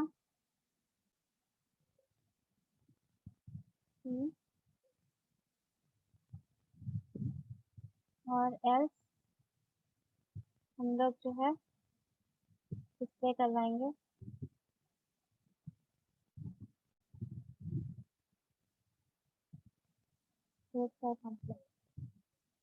आप लोगों ने मिस्टेक पकड़ी है कि मैं पिछली दफा क्या कर रही थी जिसकी वजह से एरर आ रहा था।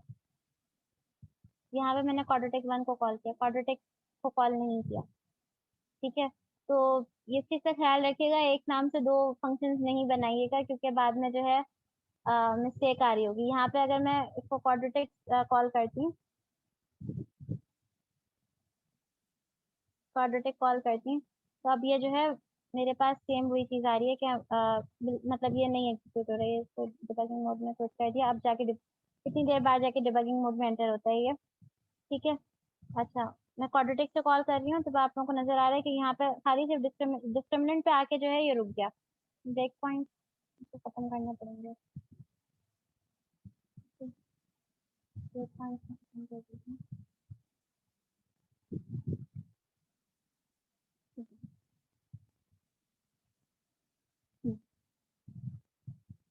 डिस्क्रिमिनेंट की स्पेलिंग सही नहीं है। डिस्क्रिमिनेंट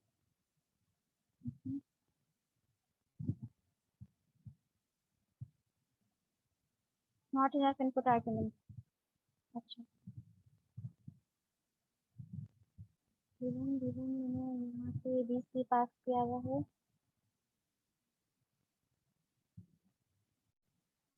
खैर हम लोग फिलहाल इसी से कर रहे तो मैं इसको ट्राई करके देखती हूँ। रूट्स और कॉम्प्लेक्स एल्स स्ट्रक्चर मैंने आप लोगों को यहाँ पे कर दिया, फॉलोड बाय यहाँ पे हमारे पास एंड स्टेटमेंट आ जाएगी तो हमारा लूप खत्म हो गया। ठीक है, इसको अब रन करते हैं हम लोग।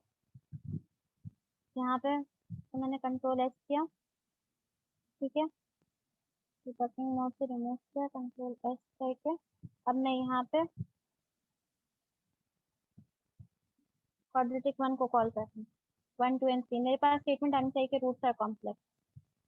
ठीक है, रूट्स और कॉम्प्लेक्स आ चुका है, कह रहा है आउटपुट आर्ग्यूमेंट एक्स। हाँ, क्योंकि यहाँ पे जो है हमारे पास जो दोनों वैल्यूज हैं कोई भी वैल्यू नहीं आई है, तो अब ये हमें कंप्लेन कर रहा है कि रूट 1 और रूट 2 के अंदर कोई भी वैल्यू प्रिंट नहीं हो सकती, कोई भी वैल्यू आके सेव नहीं हो रही।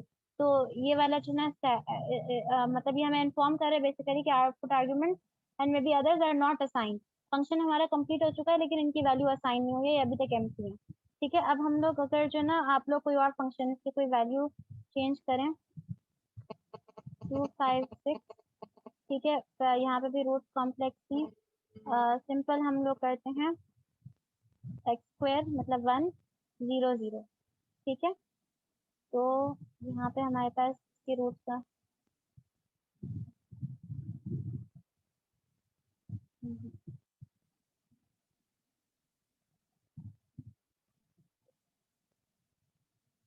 जीरो कॉमा 1 और 0। ठीक है, अच्छा यहाँ पे आपकी रूट 1 को एन एन बेसिकली ये उसमें मुझे कोई फंक्शन मिल जाए जिसकी रियल रूट हो। यहाँ पे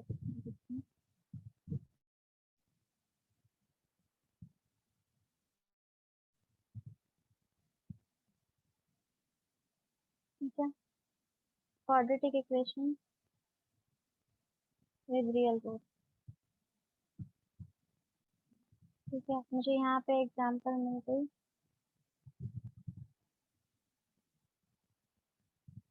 ठीक है, आप पिक्चर में से निकाल लेते हैं।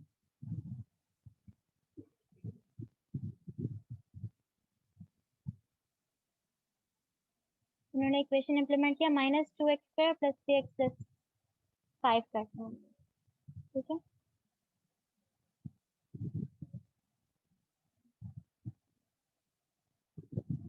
-2x² + 3x + 5। ठीक है, तो हमारे पास रूट था। ठीक है, इट मीन्स कि हमारी एफएल स्ट्रक्चर जो है वो काम कर रहा है सही से। इस तरह से आप लोग अपनी जो है किसी वैल्यू कुछ एग्जांपल से टेस्ट कर लीजिएगा। ठीक है, अच्छा उसके बाद फिर हमें एक और फंक्शन बनाना है, right a function that finds the inverse of a matrix after checking if inverse is valid और नॉट। अच्छा मैंने ये वाली एग्जांपल जो है आप लोगों के लिए रखी है। मैंने कंडीशंस आप लोगों को बताई कि इनवर्स से उसी वक्त कंप्यूट हो सकता है जब हमारे पास स्क्वायर मैट्रिक्स हो। स्क्वायर मैट्रिक्स डिटरमिन करने का तरीका ये है कि आप लोग साइज का फंक्शन यूज करें। ठीक है। साइज के फंक्शन में आपके पास दो आउटपुट्स आते हैं। मैंने यहाँ पे CLC किया, क्लियर किया, क्लोज ऑल किया, ठीक है, सब बंद हो जाएगा। मैं फिलहाल ऐसे बंद कर देती हूँ, ठीक है। अच्छा, अब मैं एक मैट्रिक्स को डिफाइन करना चाह रही हूँ। 1 2 3 3 5 6 9 8 7, ठीक है। ये मेरे पास ए मैट्रिक्स है। अब मुझे जो है ना इसको देखने की वेरीफाई करना है कि ये स्क्वायर मैट्रिक्स है या नहीं। अभी तो फिलहाल मुझे नजर आ रहा है कि 3 रोज 3 कॉलम स्क्वायर मैट्रिक्स, बट मुझे अगर डिटरमिन करना है तो मैं जो है ना साइज में m और n, मुझे पता है कि साइज हमें रोज और कॉलम्स रिटर्न करता है और मैं साइज का फंक्शन यूज करूंगी, ठीक है। तो मुझे पता चल गया m trio और n trio। अब यहाँ पे मैं इफ एल्स में कंपैरिजन में लगाऊंगी कि m अगर तो इक्वल इक्वल टू n है, तभी जाके जो है ना वो आगे अपना फर्दर एग्जीक्यूट करें, ठीक है। ये जो भी करना है, तो ये तरीका होता है देखने का कि हमारे पास हमारा स्क्वायर मैट्रिक्स है या नहीं है। सिमिलरली एक और कंडीशन ये होती है कि matrix is not possible if determinant is equal to 0। तो डिटर्मिनेंट का फंक्शन भी आप लोग यूज कर सकते हैं। ये दो कंडीशंस होंगी, अगर ये दोनों कंडीशंस सेटिस्फाई हो रही हैं, मतलब ये दोनों कंडीशन हमारे पास सेटिस्फाई हो रही है, तभी जाके ये इनवर्स कैलकुलेट करें। अगर इनवर्स कोई भी एक कंडीशन सेटिस्फाई नहीं हो रही तो फिर ये आउटपुट में करें कि inverse can not be computed, ठीक है। तो ये वाली चीज आप लोग मुझे इक्वल्स के थ्रू मुझे ये वाली प्रैक्टिस एग्जांपल करके अभी दिखाएं, ठीक है। जिन जिन से हो जाए वो फिर अपना स्क्रीनशॉट शेयर करें, अपना हैंड रेस करें, और फिर हम लोग अ, ये जो स्विच और लूप्स हैं ये हम लोग फिर नेक्स्ट क्लास में फिनिश करेंगे क्योंकि अभी टाइम खत्म हो चुका है मेरे साथ, ठीक है।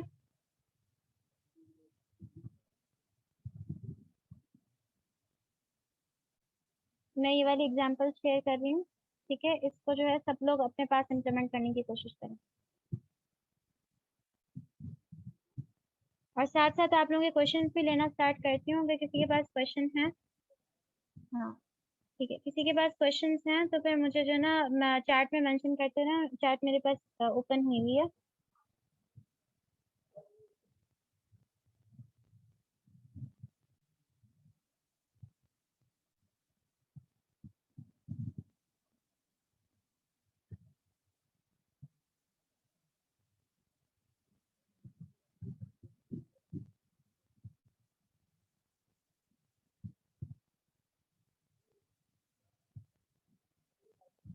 एक फंक्शन फॉर्म करें चेक इनवर्स के नाम से, ठीक है, और ये वाली कंडीशन इस के थ्रू इम्प्लीमेंट करने की कोशिश करें।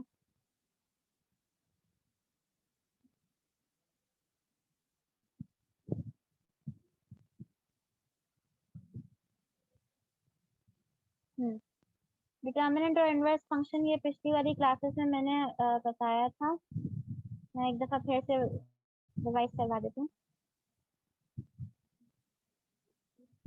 ठीक है।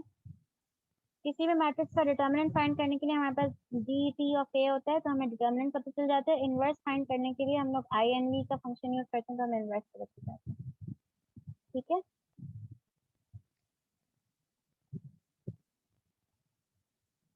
वापस स्लाइड में।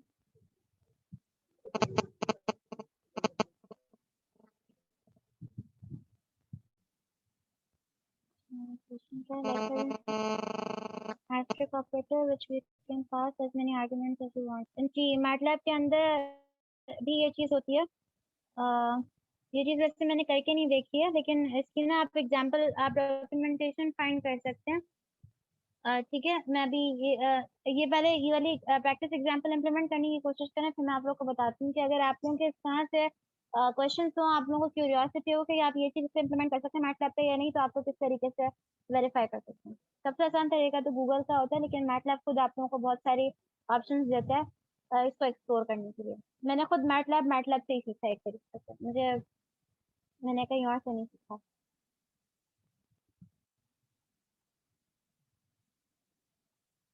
सबसे पहले मैटलैब यूज करना तरीके से मैटलैब से ही सीखा।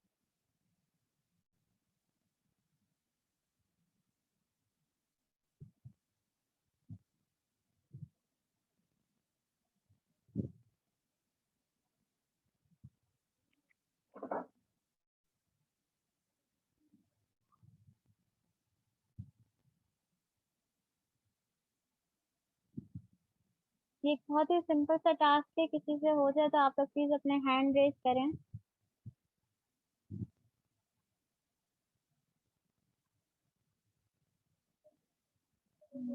पॉज शेयर करके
तो एक हैंड रेज कर ले, जिससे हो गया। आप लोग साथ साथ परफॉर्म कर रहे हैं। कोई इशू आए तो मुझसे अपने पूछिए, एक्सप्लेन मुझसे बताइए, मुझे बताइए कि क्या डिफिकल्टी है।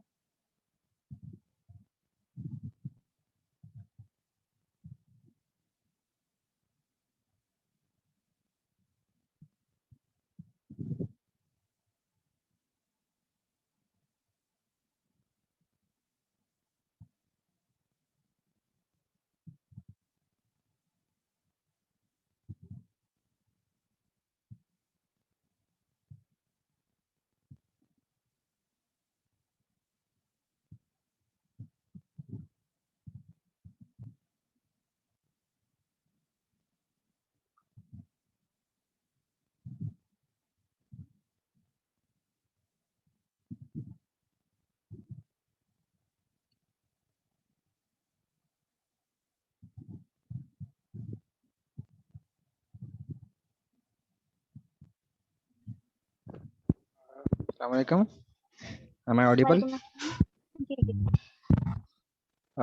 असल में इशू ये आया है कि मैं स्क्वायर लेना चाह रहा हूँ अपने फंक्शन अपने मैट्रिक्स ए का। तो ए मैंने कमांड विंडो के अंदर इनिशलाइज कर दिया है, एक मैट्रिक्स जो 3x3 का है, और मैंने एक फंक्शन बना लिया जो कि जिसका नाम है चेक स्क्वायर। ठीक है, तो इनिशियली मैंने क्या कमांड विंडो के अंदर मैंने चेक कर लिया कि इसकी रॉज और कॉलम कितने हैं, जो कि मैंने दो वेरिएबल्स के अंदर सेव करवा लिए जो कि 3 और 3 थे। ठीक है, अब जो मैंने फंक्शन कॉल किया चेक स्क्वायर का, उसमें मैंने ये दोनों वैल्यूज इनपुट दे दी, और चेक स्क्वायर के अंदर ये इन दोनों को कंपेयर कर रहा है कि for example if x is equal to y, मतलब दोनों अगर रोज और कॉलम सेम हैं तो फिर ठीक है। मैंने फंक्शन के अंदर की कमांड लिखी इनवर्स और स्मॉल ब्रैकेट के अंदर a। तो अच्छा, मैं ये सोच रहा था कि ये ग्लोबली इसने a को इनिशलाइज करवा लिया होगा, लेकिन अब जब मैं इसको कॉल करवा रहा हूँ कमांड विंडो के अंदर तो ये मुझे एरर दे रहा है, एरर जी इन चेक बिल्कुल। Inverse of a। तो डेट मैंने मुझे वर्कशॉप के वर्कशॉप के शुरू में एक्सप्लेन किया था कि जब कि आप शायद फंक्शंस ये कॉल, a को मैंने आप लोगों को बताया था कि हमारे जो फंक्शंस होते हैं उनकी बेस वर्कस्पेस होती है, which is different from the MATLAB. उनके लोकल वर्कस्पेस होते हैं, which is different from MATLAB base workspace. तो आपने मैटलैब के बेस सॉरी मैम, यू आवाज आ रही है? एक सेकेंड, जस्ट कैन क्या यू वैसे प्लीज मेरे रिपीट योर आंसर। जी मैं कह रही हूँ कि हमारे पास MATLAB में एक हमारी लोकल वर्क स्पेस होती है और एक बेस वर्क बिल्कुल सही है। कि हमारे पास जो MATLAB में आपने अगर विंडो टाइप किया वो आपके फंक्शन में as such the function local work space is different from MATLAB space, तो आपको एज एन इनपुट आर्गुमेंट उसको सेंड करना होगा, वरना वो आपकी लोकल वर्क स्पेस के अंदर नहीं है। ओके, आई अंडरस्टैंड, मैं समझ गया। ठीक है, लेट मी ट्राई नाउ।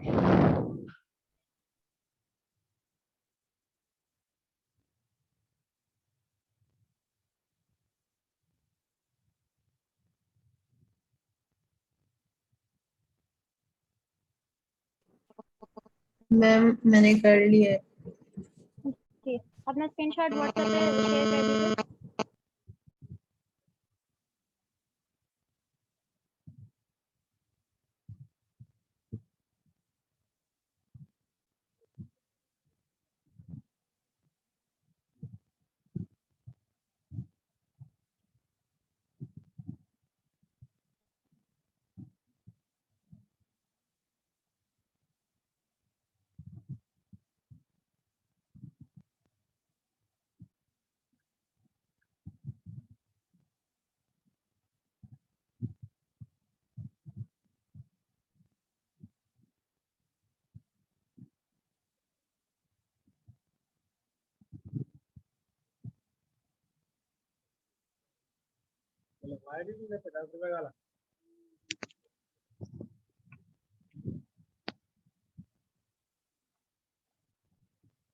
ठीक है, अच्छा सही है।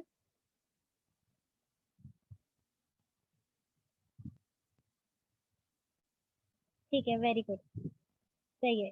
ये एक मेथड है। एक मैं आप लोगों के साथ, मैं आप लोगों को जो है 2 मिनट दे रही हूँ, आप लोग इसको इम्प्लीमेंट करें, उसके बाद फिर मैं आप लोगों को अपना सोल्यूशन शो कर दूंगी, और मैं असाइनमेंट 3 जो है उसको भी फिर हम लोग 2 पार्ट्स में डिवाइड कर देंगे, ठीक है, जो कि फिर आप आज और कल के बीच में जो है कंप्लीट कर सकते हैं। फिर मैं उसके बाद हम लोग इस वर्कशॉप को जो है ना आज के दिन के लिए एंड करेंगे, ठीक है।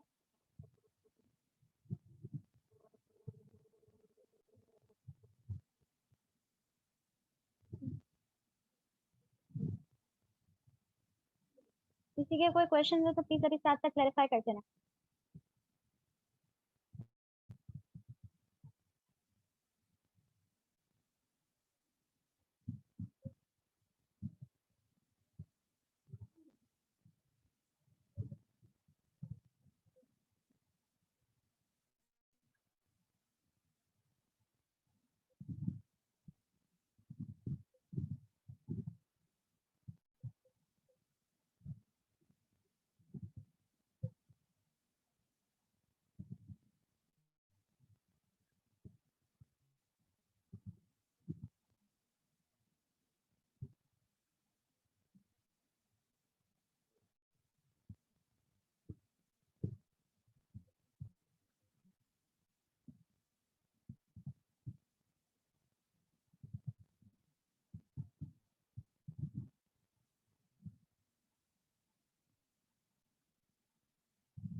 अच्छा, मेरे ख्याल से मैं आप लोगों को यहाँ पे बता दूं,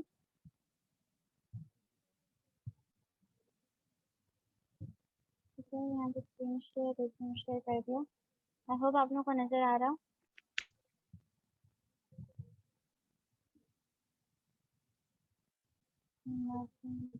मैथलैब में आज असल में काफ़ी इशू हो रहा है, मैं जो चीज़ टाइप कर रही हूँ बहुत देर के बाद जाके टाइप हो रही है, और इसलिए मैं आज जो है थोड़ा सा जल्दी फिनिश करना चाहती हूँ, ठीक है।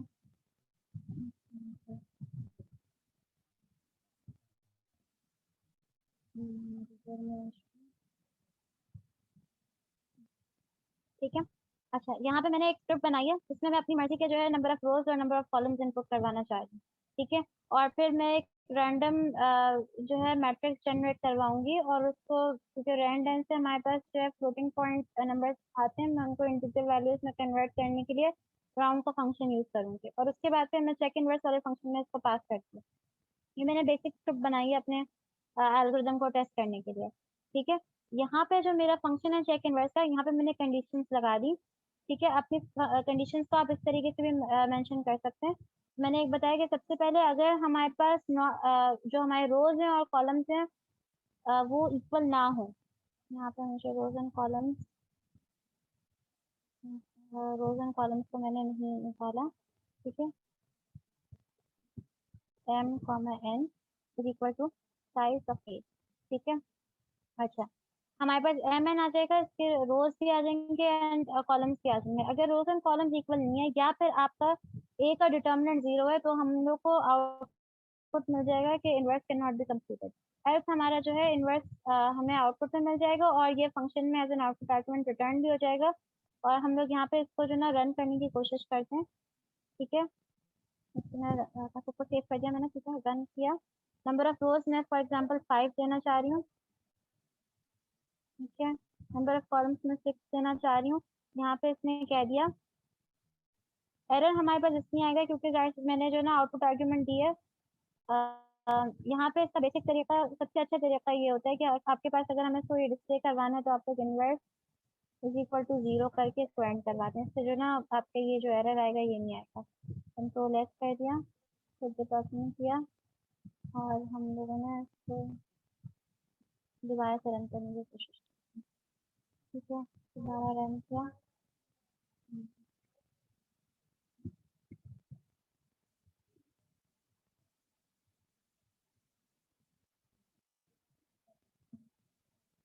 ठीक है। नंबर ऑफ रोज 5 थी, नंबर ऑफ कॉलम 6 थी। इसने मुझे कह दिया inverse 0 and inverse can not be computed. ठीक है। अगर मैं इसको स्क्वायर मैट्रिक्स रिटर्न करूंगी, ठीक है, दोबारा से इसको रन करते हैं एग्जाम्पल 2 को। मैंने इसको 4 दिया और इसको 4 दोबारा से कॉलम की नंबर ऑफ 4 दी तो मुझे कोई भी, अच्छा मुझे मैट्रिक्स अगर डिस्प्ले करवाना है तो मैं यहाँ पे वो भी कर सकती हूँ, ए को प्रिंट भी करवा सकती हूँ। ठीक है। मैं इसको जो ना वो नहीं करती हूँ, सप्रेस नहीं करती हूँ। ठीक है, कंट्रोल एस रन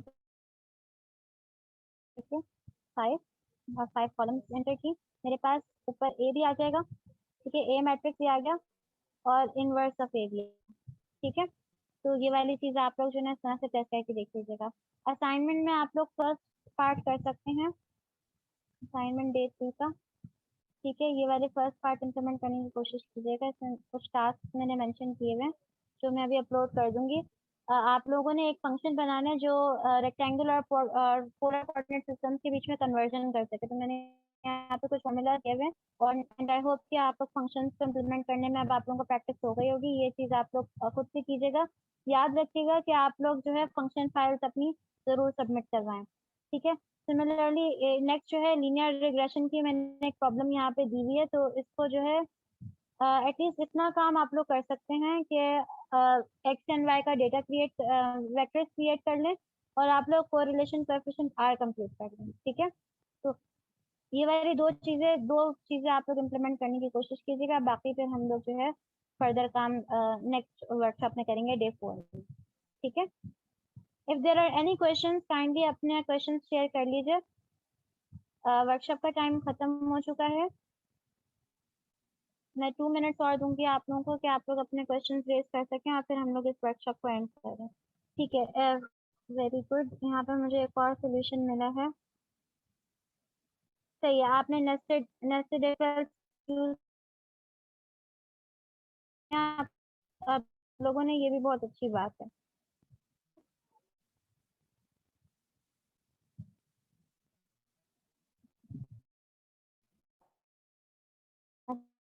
अच्छा, if there are no further questions, co-host आप काइंडली इनको अनम्यूट कर दीजिए ताकि अपने क्वेश्चन रेज कर सकें।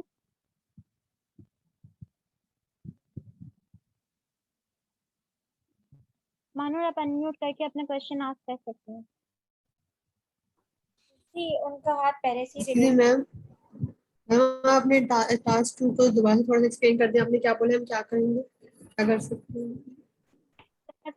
जी देखें, टास्क 2 में जो है आप लोगों को मैंने फॉर्मूला दिया हुआ है एक कोएफिशिएंट कोरिलेशन कोएफिशिएंट का आर, ठीक है। और आप लोगों ने यहाँ पे अगर आप ये मैंने कुछ फॉर्मूला पहले मेंशन किए हुए हैं जो लीनियर रिग्रेशन के लिए इंपॉर्टेंट होते हैं, एक डेटा सेट आप लोगों को दिया हुआ है, ठीक है ना। तो आप लोगों का फर्स्ट टास्क है create vectors for data X and Y, ठीक है।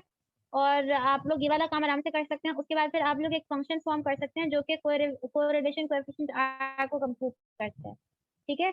एक्स एंड वाई को इनपुट के तौर पे लेता है और आपको आर की वैल्यू रिटर्न करवाता है। इसके अलावा यहाँ पे हम लोग इफ एल्स की कंडीशन लगा के हमें बताना है कि एक्स की वैल्यूज मतलब मैंने यहाँ पे कुछ रूल्स बताए हुए हैं। यहाँ पे अगर आप लोग देखें कि अगर आर की वैल्यू पॉजिटिव होती है मतलब ग्रेटर देन 0 होती है, ठीक है, तो हमारे पास स्ट्रॉन्ग पॉजिटिव कोरिलेशन होती है, ठीक है। और अगर आर की वैल्यू हमारी नेगेटिव होती है और क्लोजर -1 से क्लोजर होती है तो उतनी हमारे पास स्ट्रॉन्ग नेगेटिव कोरिलेशन होती जाती है। अगर हमारे पास आर की वैल्यू 0 होती है तो उसका मतलब है कि देयर इज नो कोरिलेशन, ठीक है।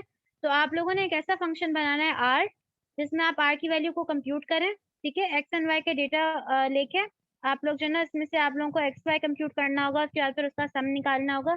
आपने जो पूरा आपके पास एक्स का वेक्टर है उसका सम यहाँ पे आएगा, जो पूरा वाई का वेक्टर है उसका पूरा सम आएगा। तो ये वाली चीजें आप लोग आई होप कि ये चीज इम्प्लीमेंट कर सकते हैं आसानी से। फॉर्मूला देखने में मुश्किल लग रहा है लेकिन मैटलैब पे इम्प्लीमेंट करना बहुत आसान है।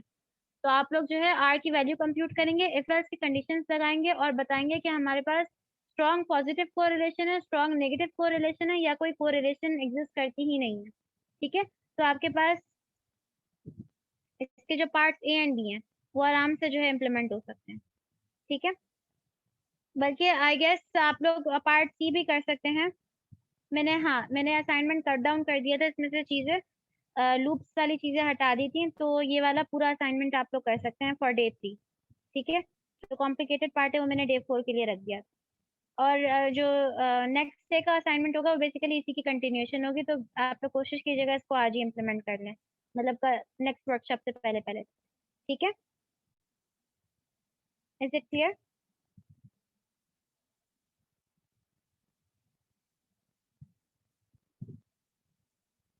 Okay, I hope it is clear.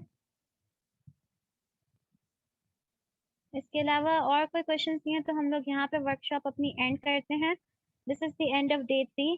आप लोगों को असाइनमेंट में कोई प्रॉब्लम हो तो मुझे ज़रूर बताइएगा। इसके अलावा अगर आप लोगों से और कोई इश्यूज हो तो आप लोग मुझसे फ्रीली डिस्कस कर सकते हैं, मैं अवेलेबल होती हूँ और मैं कोशिश करती हूँ कि जो जो क्वेश्चन हैं उनको ज़रूर आंसर कर सकूँ, ठीक है।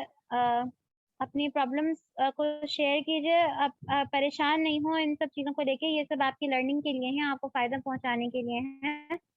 और अगर आप लोग डेडिकेटेड हैं तो आप लोग ज़रूर सीख सकते हैं। तो यहाँ पे this is the end of our day 3 and next हम लोग डे 4 में जो है प्लॉटिंग को भी देखेंगे और हम लोग जो लूप और स्विच स्टेटमेंट वगैरह रह गए उसको भी हम लोग कंप्लीट करेंगे, ठीक है। तो जज़ाकल्लाहु खैरन कसीरन फॉर अटेंडिंग। अल्लाह हाफ़िज़ फॉर नाउ।